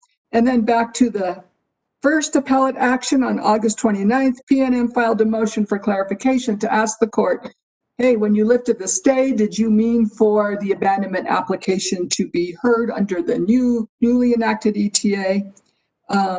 And the Supreme Court denied both the new appeal brought by New Energy Economy, claiming that the ETA was constitutional. The Supreme Court denied that petition, and then 2 days later, they denied PNM's motion for clarification of the first appellate action.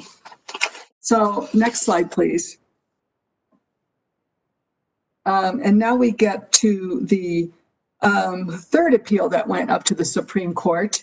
And this is the case eGolf v. PRC.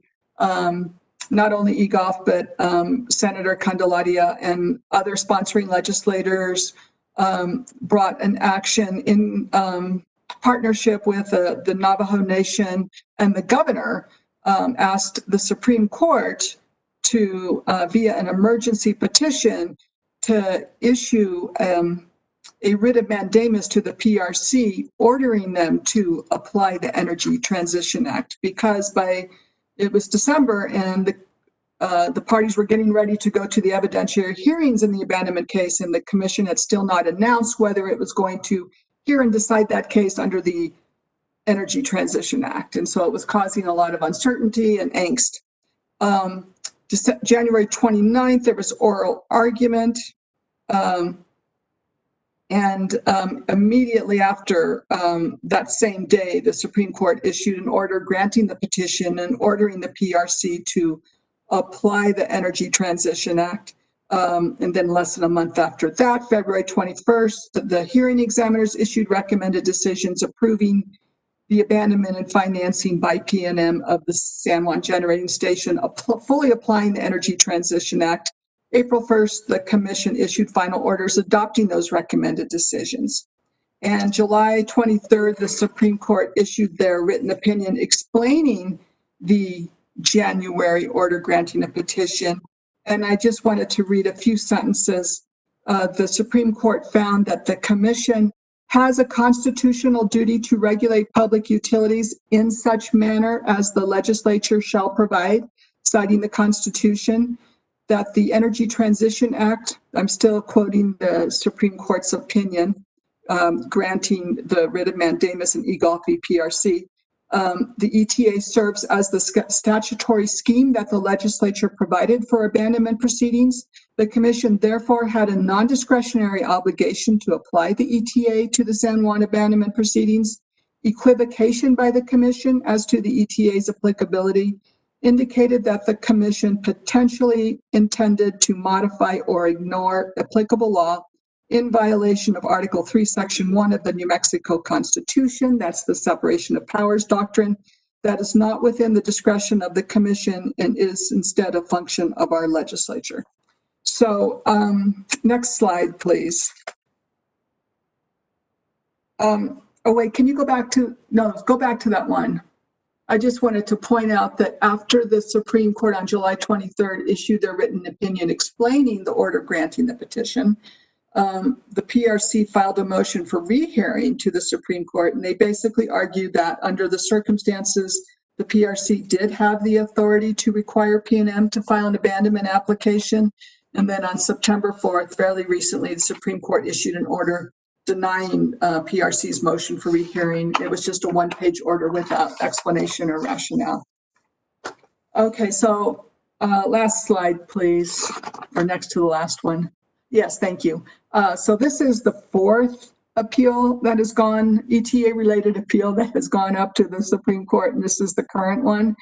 And the PRC abandonment order was not appealed, and neither was the final order on the San Juan replacement resources that was issued on July 29th. But on April 10th, Citizens for Fair Rates in the Environment and New Energy Economy appealed the PRC financing order. Citizens for Fair Rates in the Environment is basically an individual with some small group support in the area of Silver City, and they work closely with New Energy Economy. On August 17th, CFRE and NEE filed their joint brief in chief, The interveners include WRA, Western Resource Advocates, PNM. The PRC is expected to participate because they will be defending their financing order. And also Sierra Club and a group that both WRA and Sierra Club are a member of, and many other environmental and energy efficiency or conservation groups. It's called Coalition for Clean Affordable Energy. So the interveners are PNM, WRA, CCAE, Sierra Club, and the PRC is expected to defend that, their order. So there may be oral arguments scheduled. Our response briefs are due October 5th. There may be oral arguments scheduled. We do not know when to expect a decision. There is a provision in the ETA that basically instructs the Supreme Court to proceed to hear and determine the appeal as expeditiously as possible. We don't know exactly what that means, but we do point out that requirement in our briefing to the Supreme Court, so I'm sure they're well aware of it. And I did want to point out before I close and respond to any questions or comments of the committee that you know, the fact that there is a current appeal does inject some certainty into the pre-funding of the Just Transition Assistance. As you know, that was a very important feature of the Energy Transition Act, and it is one that other states are looking to New Mexico and calling New Mexico legislators and asking how we got that done here in New Mexico, because it really does show a lot of, you know, compassion and respect for the impact on the workers and communities. And in the context of shutting down San Juan, there is an amount that's committed, a commitment in the amount of $20 million in severance and job training for coal plant and for coal mine workers. And there's also what have become commonly referred to as Section 16 payments. That's Section 16 of the bill, Senate Bill 489, which includes, the numbers are there on my slide, almost $2 million for the Indian Affairs Fund, $6 million for the Economic Development Assistance Fund, and $12 million for the Displaced Worker Assistance Fund. And so PNM did ask to pre-fund those funds, and in the abandonment, what PNM asked for specifically is they asked the commission for permission to pay $9 million of the $20 million in job training and severance costs for the coal mine employees into a third-party escrow account by the date of the commission approval, and for authorization for PNM to pre-fund 25% of the Section 16 payments by January 2021 if closure is certain at that time or later upon receipt of a notice from the city of Farmington that it does not intend to continue operating the plant. And PNM is not required to make these early payments. And what the commission approved was a particular type of accounting treatment that supports a later request for rate recovery. So, and the commission also imposed an additional requirement that the state agencies need to, administering the funds, need to notify PNM that they can productively use those funds prior to abandonment. So the fact that an appeal is pending and the uncertainty associated with that may be holding up this pre-funding. So with that, I'll stand for any questions or comments you'd like me to respond to, Senator and members of the committee. Thank you so much, Ms. Beatles, for that excellent and in-depth procedural review of where the litigation stands. So as I understand it, before we go to any questions or comments from the committee, as I understand it, the Supreme Court at this point has essentially upheld the Public Regulations Commission's actions with respect to the ETA. All that remains now in question really are the funds for the community, which have been temporarily, I guess, called into question because of this new action by New Energy Economy. Yes, because New Energy, Senator Candelaria, members of the committee, yes, New Energy Economy filed a statement of issues, raising 13 issues. Basically, it can be boiled down to 7, 6 of which are claims that the ETA is unconstitutional, and that until those are resolved by the Supreme Court, hopefully as expeditiously as possible, there, it is a measure of uncertainty. So I think that is what is holding up the pre-funding of the severance and job training for the coal mine workers, and 25% pre-funding of the Section 16 payments. I find that really unfortunate that those workers are being put in this really difficult position, because it strikes me that in many respects, the Supreme Court has already asked and answered many of the constitutional arguments that New Energy Economy is now just reasserting. And I guess my question is, from your perspective as an attorney, do you find their petition particularly persuasive? And do you think there's Supreme Court is likely to reverse itself and grant the relief? Or what do you think? Senator Candelaria, members of the committee, now, again, this is my own personal opinion, but I think that the Supreme Court is highly unlikely to reverse any ruling of the PRC once they fully applied the Energy Transition Act. And yes, a lot of the claims that provisions of the ETA are unconstitutional have come up again and again, and I don't see anything changing. Thank you so much. Members of the committee, any questions or points of discussion for this presentation?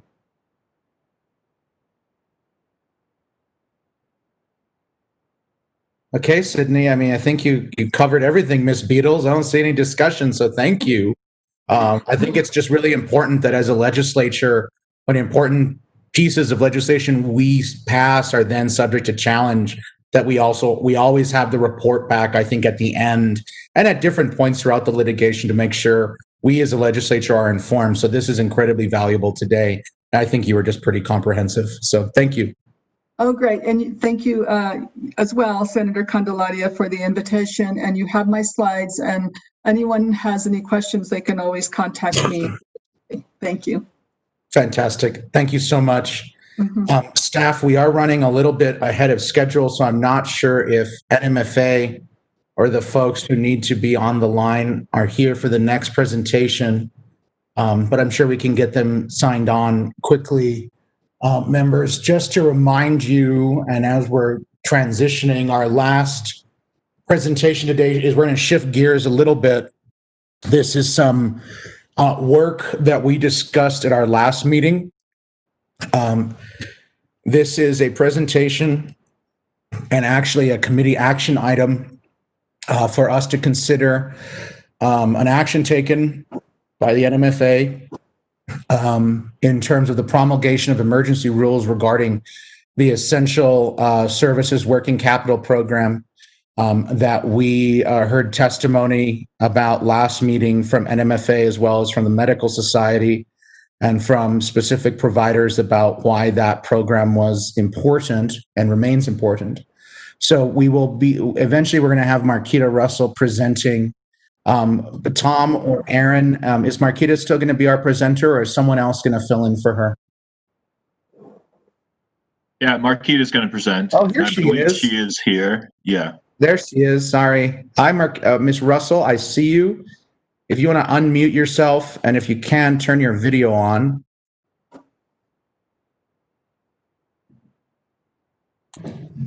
Well, I can unmute me. That's the good news. There we go.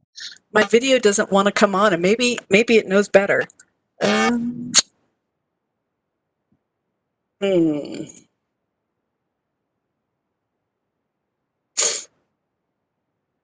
Aaron, it's not giving me the option. Mr. Chair, Marquita. Oh, you know what? It did. Sorry. It was absolutely user error. So welcome to Friday afternoon. Mr. Chairman, members of the committee, thank you very much for hearing me again on the Essential Services Working Capital Program. This is, as Chairman Candelaria mentioned, a conversation we had back in August. This was a program that the Finance Authority started in April using capitalized by funds, unobligated operating funds of the finance authorities in order to help community service providers, particularly behavioral health providers, primary care providers, child care providers, in bridging cash flow until their operations are stabilized. So that was the intent of the program. I believe, Tom, did you redistribute the materials that we had presented last meeting, or shall I pull them up on a screen? Yeah, they have been posted on the internet. Okay. I can put them on my screen if that's something I can do, just to remind folks where we are. Does that work for you? All right. So again, committee members, I just want to highlight very quickly the things that we talked about last meeting. And what I'm asking for today is approval of the rules to allow us to operate this program on an ongoing basis. So we adopted via emergency rule back in April the guidance necessary to operate the program on a temporary basis until the Oversight Committee can actually take action. So that is what we're asking for today. I have not updated the numbers or anything today, but I will go through this just to give you again, to refresh your recollection as to what we did. So the Essential Services Working Capital Program provides short-term working capital loans, either lines of credit or term loans, to help essential services through the economic uncertainty that came with the pandemic and the emergency health orders. A number of entities, particularly medical providers, childcare providers, and other community service providers, continued to keep their doors open despite the drop in revenue that came when many of their clients ended up staying home and not using their services. For a short period of time, the emergency health orders actually prohibited certain activities from occurring. So really necessary businesses were put in some difficult circumstances. So the Finance Authority was in the position using $12 million of unobligated operating funds to capitalize a temporary program. And that program started up in April 23rd of 2020, and we've been making loans under this program. And until this this committee adopts the rules, it will only be a temporary program. So the current rules allow for loans of up to $1 million. They're available for both for-profit and not-for-profit organizations. And the actual amount that we are able to lend is based on the stabilized cash flows of the operating business. So we don't take into consideration their current cash flow issues. We look at their stabilized revenues and their, again, projected stabilized revenues to see if debt service is able to be covered. We look at the financial viability of the company as well. So there are some instances in which a company may not make it to the end of the pandemic, and we do have to take those circumstances into consideration. We don't offer this program for local governments, and it is a loan. I really want to make sure that people understand that. The term loans have maturities of up to 5 years. Lines of credit can be offered up to 1 year, after which point they can be converted and repaid over a period of not to exceed 5 years. The loans themselves are secured by receivables and other available personal property. We are not taking mortgages. We are taking liens on equipment or UCCs on accounts receivable, but we are not taking any liens on real property. Interest rate is at 1%. Interest is paid monthly. And at this point, we're not able to offer funding to retail businesses because we are dealing with such a limited amount. And I would mention that we require personal guarantees of any owner greater than 20%. Currently, the eligible services that we are offering this funds to are rural hospital providers, behavioral health care providers, substance abuse, dentists, childcare, medical supplies, manufacturers who are looking to retool their operations to serve PPE or to serve other medical necessities, research facilities. And I can tell you that the loans that we have seen to date have fit a number of these categories. I think we've had almost one from each of the following. The funding itself can be used for working capital for salaries, to buy PPE. We're not looking to do facility renovations with this. This is not something to retool, the front of their stores. This is really just to help buy inventory and other things necessary to keep going. There are no application fees for this, and there are no closing fees. So it is a very attractive loan for those entities that really do need help at this point. Essential service providers that received PPP loans are still eligible. Those are the Paycheck Protection Program loans that are offered by the SBA and backed by the federal government. So we're not taking, if they've got funding from other sources, that's great. That probably reduces the amount we have to lend, but it does not make them ineligible. They can continue to apply. And we would note that if they have existing borrowing relationships, we're not looking to change that. So we are taking subordinated interests so long as we have sufficient collateral to cover the loans.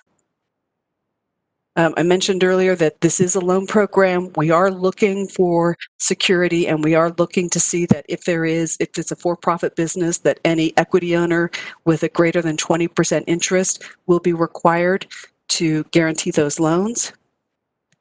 And though we haven't had to use this particular provision, we do have the ability to advance $50,000 prior to the board's approval. So the board has basically given me, in this instance, signatory authority to make the loans that are otherwise eligible in advance of the Finance Authority Board approving those loans. These are the projects that, as of August, we had approved. I can tell you that, and that was about $2.5 million.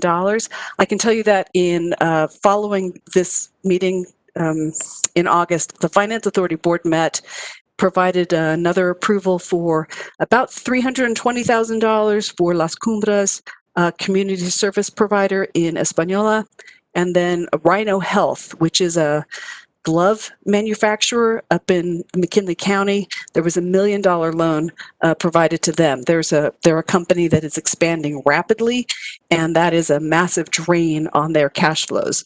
So the loan here is to really help them manage their cash flows so that they can meet increased demand for their product. This month, we have two other loans coming before the board next week. One is a recovery substance abuse program. That's about $875,000 that's going for that.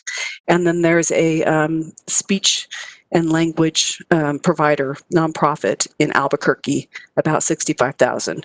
So once the board makes those approvals next week, we anticipate being at about 40% expended of these funds, about $4.9 million. But you can see we have for-profit businesses here, we have not-for-profit, we have a dentist, we have, as I mentioned earlier, those manufacturers that are retooling or provide PPE. And that, Mr. Chairman, was the overview of that program. The rules themselves, I believe I provided to you last month as well. The program operates out of the Economic Development Revolving Fund, which was created pursuant to the statewide Economic Development Finance Act. And in that program, we're partnered with the Economic Development Department. They are responsible for determining that each of the borrowers is suitable for financing and serves an economic development purpose. So this doesn't change that at all. They're just looking at a different class of borrowers. Under the fund, we operate currently the Smart Money Loan Participation Program. We used to operate the Collateral Support Participation Program, and so this would be our first direct lending out of that fund. But we have the fund segregated so that we can account for all of those separately. I am happy to actually step through the rules, Mr. Chairman, but I think we are at the point where I've covered the broad overview of the program and am happy to take this presentation wherever you would like. Thank you, Marquita. Ms. Russell, thank you for the presentation. We'll now go, just so I understand, is there specific text of the rule that we need to be looking at right now? Or what exactly, just so I'm clear and the members are clear, what exactly do you need our approval from today? And in what form should that motion come? We're going to have discussion. I just want to make sure we're... Sure, Mr. Chairman. So I provided to you in August the actual form of the rules. Yes. It's a 7-page rule that lays out the basics that I just described there, how folks apply. So I'm asking for the Oversight Committee to approve those rules. With your approval and our board's approval, that makes them a permanent program. Okay. All right. Thank you so much. I just wanted to confirm that what we're talking about today, and I think largely so that the public knows and that the record is clear, that we have been provided a copy of the emergency rule, which is now being considered today for adoption as a permanent rule of the NMFA. And so members will have received that over a month ago. And I just want to make that point for the record today. So thank you, Ms. Russell. First on my list, I'm just going to go down the list, members. First I have on my list is Senator Nancy Rodriguez. Thank you, Mr. Chairman, and thank you, Marquita, for your great work, always so explicit and hardworking. I just want you to know I appreciate that. I have the same question pretty much that our chair, Senator Candelaria asked, but I do have, thank you for that response, but I do have another quick one here, and that is, you indicated that you do require personal guarantees of any owner greater than 20%, and I got a little confused on that. Maybe you can help me. Any owner greater than 20%, owner of what? Of what is the 20% applied to? Sure. Thank you. Yeah, thank you. So for a for-profit business, it's the ownership of the equity ownership of a company. So if you own a small portion of a business with your brother or 2 of your cousins, if you just have a 10% ownership interest in that business, you will not be requested to provide your personal guarantee. But if you have more than a 20% ownership interest in the company, then we'll ask you to personally guarantee the loan. I see. Well, that makes sense. Thank you very much for that explanation. And Mr. Chairman, I know there are other questions, and I think there's 1 or 2 more, and I'm certainly not intending to cut into those, but I am going to make a motion for the purpose of discussion. And then we can proceed if that's okay with you, Mr. Chairman, that this committee approve. I move that the committee for discussion again, that the committee approve the rules to make the essential services working capital program a permanent program as requested by the NMFA. Thank you. And I will accept, Senator, that motion at this time for discussion purposes only. And so we are now simply on discussion of the motion and of the rule, but the proposal from Senator Rodriguez on the table is that the rules be adopted. So, Senator, do you have any further questions? Mr. Chairman, I don't have any further questions. Thank you. Thank you very much, Senator. Next on my list, we have Senator Clemente Sanchez. And so that the members know where I'm going, it'll be Senator Clemente Sanchez, followed by Representative Rebecca Dow. From beautiful Sierra County, and Senator Michael Padilla from the beautiful South Valley of Albuquerque. Thank you, Mr. Chairman, and thank you, Marquita. I just have one question. You had mentioned that when you're looking at a loan or determining the eligibility of a loan, you're looking at the prior to COVID, and I can't remember what else going forward, but My question is, how do you determine the viability or going concern of a business? Whether it's going to be around in the future, isn't that pretty subjective? I'm wondering about that. Mr. Chairman, Senator, it is subjective. I think all lending is relatively subjective, but we are looking to see how essential the service will be in the future. So if we believe that the company just because of the impact of COVID is not going to make it through to the other side, our job here is to bridge from one stabilized period to another stabilized period. And if they're not able to repay the loan at the point at which we believe they'll stabilize again, then we're not going to be able to make that loan. So we do have to convince ourselves and our board that once the COVID situation settles down, that the company is going to be in a position to repay the loan over the 5-year period. Can you give us an example, Mr. Chair and Marquita, of just a not an actual loan that you have there, but just an example of when that would happen? Take, for example, a business that wouldn't work. This loan wouldn't work out for them. Mr. Chairman, if we had a relatively new, this would break my heart, but if you had a relatively new childcare provider, for instance, well, actually, that's probably not a good one because childcare providers almost always can regenerate. But, the manufacturers that, well, I don't know that I can, Mr. Chairman. We do know we have to be able to convince ourselves at the point at which the loan is where the principal is being repaid, that they have the ability to do that. We have seen instances in which companies have asked for more money than we think they need to get through the COVID period. We don't want people being put in a position of not being able to repay that loan. So it is very subjective, and I can't, given the essential nature of the businesses, by definition, it's going to be difficult to give you an example of one that we don't believe would come out through the other side as a result of COVID. Just as an industry, they'd have to be in a fairly precarious position prior to COVID to really not make it through. And I just don't have an example for that. I apologize.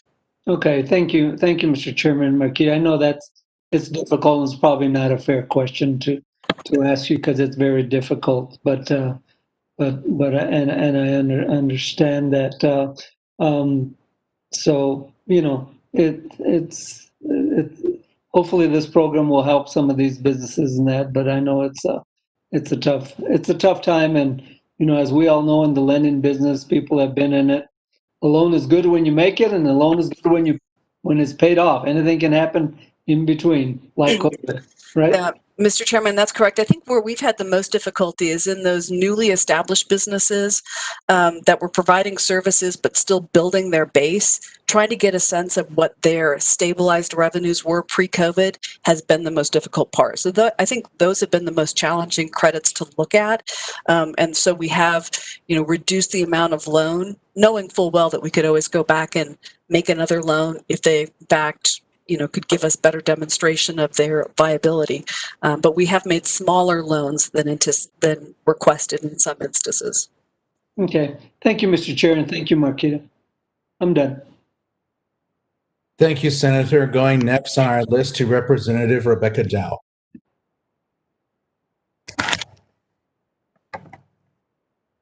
Thank you, Mr. Chairman, and thank you, Marquita, for the presentation. I am trying to understand the benefit of making the rules permanent versus extending. Like, why are we asking to make them permanent versus extending them? And what happens if we don't? What barrier will you face if we don't make this permanent? That's a great question. Thank you, Representative, for that question. So under the Statewide Economic Development Finance Act, rules are effective at the point at which the Finance Authority Board approves the rules and the Oversight Committee approves the rules. At the point at which we were looking at the need for this program, the Oversight Committee was not meeting. So, we were looking at this issue back in March and April, and, the first committee met in August. So we adopted these pursuant to emergency using basically what's put in the New Mexico Rules Act, though we're not subject to that. We did use that as guidance for adopting these rules, and that allows for up to 180 days. So these rules will sunset 180 days unless you adopt these rules, or if you choose to not adopt these rules, you can decline them, at which point I shut down the program. If we don't adopt the rules at the end of the 180 days, I shut down the program. Thank you, Mr. Chairman, and thank you for that, Marquita. And is the program contingent of us being in a public health emergency, or could somehow in the future funds be redirected here in a non-emergency state if someone wanted to do that without legislative input? Thank you. So at this point, the rules are contingent upon the definitions in the public health order of what an essential service is. So it is contingent upon that. If in fact we were to, get out of the public health emergency sooner and there was money left on that table, the money would then be redirected to economic development programs for which there are already rules in place. So this is money in the economic development revolving fund from which we already have an approved program. We temporarily moved that money over to this program to help in the public health order. Thank you, Mr. Chairman. And if MFA has gone through the normal process, what would have been different about the process? Would there have been public comment? Should there be a public comment period before we just make these permanent? Has anything been skipped that would have been skipped, that would have happened in a procedural process under normal circumstances? Under normal circumstances, I would not have opened up an application. I would not have been able to make a loan until the board approved it. But there are no provisions in our rulemaking process that requires public input. So that's not a requirement under the Statewide Economic Development Finance Act. It just requires the Oversight Committee adoption and our Finance Authority Board adoption. Okay. Thank you, Mr. Chairman. Thank you, Marquita. Thank you, Representative Dow. Next on my list is Senator. Thank you, Mr. Chairman. And your district is also beautiful, and it's one of my neighboring districts. I just wanted to say, if there were an Academy Award in public financing authorities, I think Marquita would be getting that award all the time. I just am so appreciative of all the work and how accessible you are. On this program, Mr. Chairman, I want to compliment you for your work on this and also NMFA for making it happen so quickly. Just to drive even more throughput here, can you tell us, Marquita, what are 3 things that are keeping people from, or I don't know, maybe you've already approved everything that's come across your desk. I don't think you have, but what are the big 3 that are holding people up from participating or being successful in their application process? So, Mr. Chairman, in the Essential Services Program, we've turned down a few. Again, I think as I described to Senator Clemente Sanchez, the instances in which there was not a clear track record of their pre-COVID revenues, so we could not really do a proper underwriting. We're happy to be patient and bridge the working capital until a point at which they're back in normal circumstances, whatever normal looks like. But when we can't tell what we're bridging, where we're starting, or frankly where we're going, that's where we're uncomfortable. So for us, it's simply an underwriting. The subjectivity that Senator Sanchez mentioned is really in play in that particular instance. Otherwise, we are seeing applications, people. I think ultimately the only thing that are stopping people from really applying and really closing on these loans is probably the personal guarantee. Because these are situations in which they're not sure how it's going to come out on the other side. And so I think that's been the one thing that people have been interested, but they don't follow through because of the personal guarantee. But the interest rate is at 1%. It could not be better. We're very flexible in the terms. We're not looking for principal to be returned right away because we understand that we don't know what the end of COVID looks like. So, they've been very advantageous terms. I think the only thing that has stopped folks from actually following through is maybe they think they're going to get a PPP. They might apply for a grant here. But for the nonprofits, this program has been very helpful. Very nice. And thank you, Mr. Chairman, and thank you, Marquita. I think this is fantastic. You know, if you begin to see a trend, one thing that I would ask of you is, and I'm not sure if your group is chartered to do this at all or not, but just maybe reach out to the SBDCs, maybe reach out to the whoever, or at least have a list of referrals to send a small business to, hey, you really need to learn how to use maybe QuickBooks because your financials look horrible, or whatever. You know, we all kind of go through that when we're starting businesses and this and that. I remember, you know, over 20 years ago when I started my business. And so just getting our hands around that was really difficult, I remember at the time. And we knew what we had to do. It was just kind of, you know, having a regular way of doing things. And so I think this is actually going to be very helpful to these small businesses because they're going to learn a lot more about themselves and they're going to learn how to run a successful business. Otherwise, they won't be able to participate in this or future programs like this. So thank you, but I would ask, please reach out to organizations or refer folks, businesses to folks in the community that can help them to bring it all together for themselves so they can succeed better. Thank you.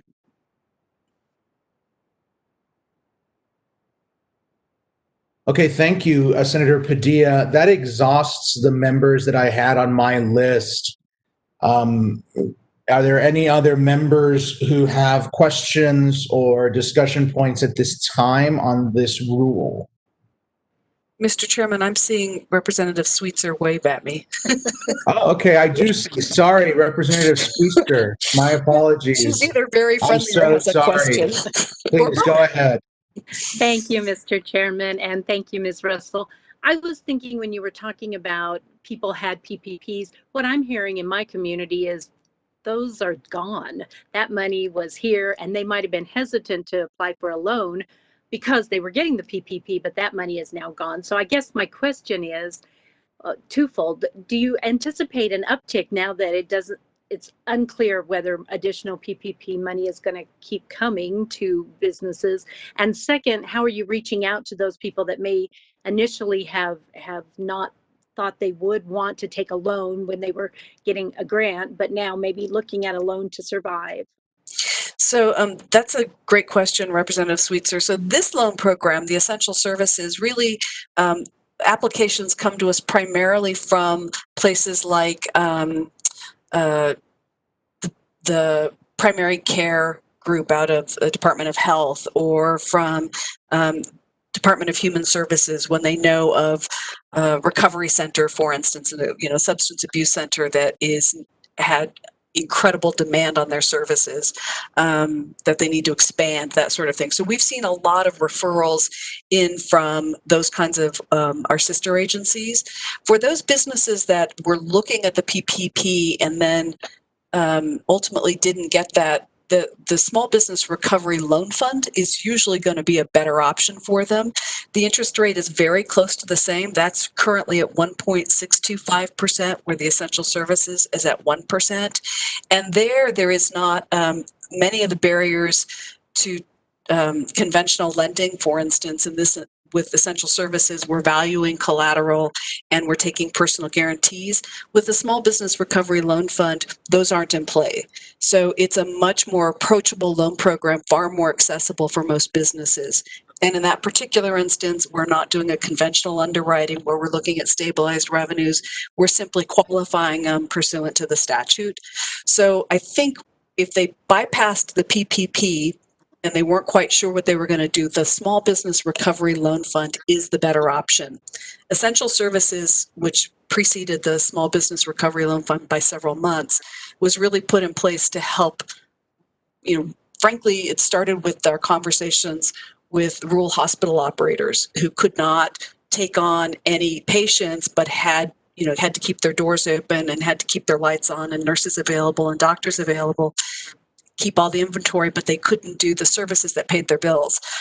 So we started by having those conversations with rural hospitals. That's where this started, and then it sort of expanded to behavioral health care providers, primary care providers, dentists, things of that sort. So it's serving a different niche. And so we're trying to help businesses from two different programs for two very different reasons. And so with those that bypassed PPP, we are recommending strongly that they look at the Small Business Recovery Loan Fund. And funding for that can happen in 2 days and doesn't require board approval. It's much faster. And thank you for that. And does it require collateral, Mr. Chairman, Ms. Russell? So the Small Business Recovery Loan Fund does not require collateral. There's no traditional underwriting. There's no personal guarantees. And on the essential services, all of those things are in play. It's a much smaller program for a much more targeted audience. And the Finance Authority hopes to use those funds for other programs later on. So it's a shorter term, usually larger loans. So we go up to $1 million with essential services. The Small Business Recovery Loan Fund goes up to $75,000.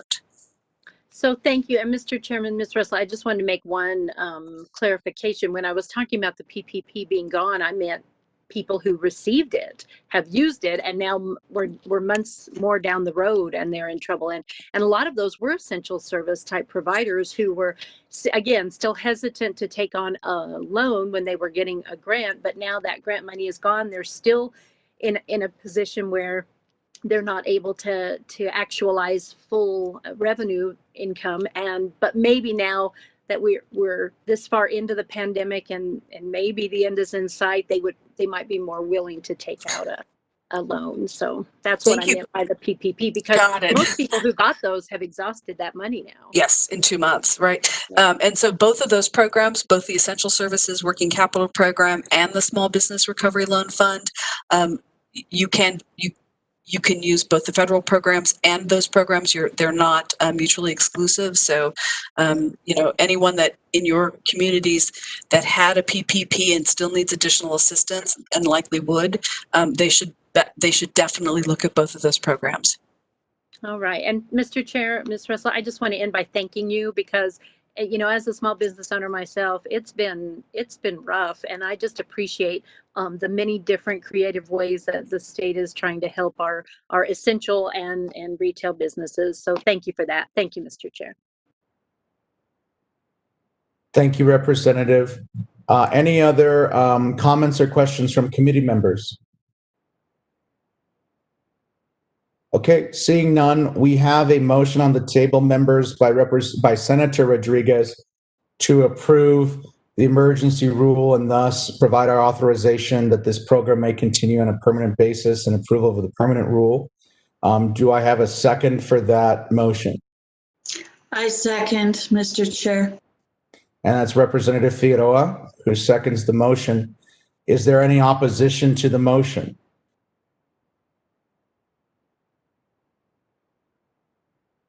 Seeing none, it is a unanimous vote of the voting members in attendance today.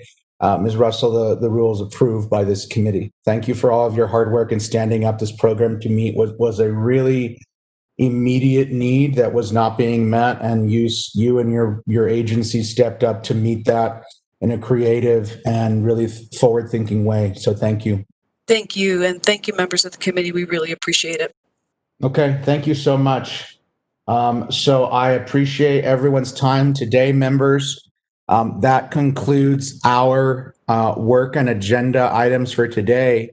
Next month's meeting will focus specifically on implementation of the Small Business Recovery Act, as well as potential legislation that may be necessary in the 2021 session to respond again to what continue to be very quickly changing dynamics in our state economy and in the COVID situation at a national level and at a state level.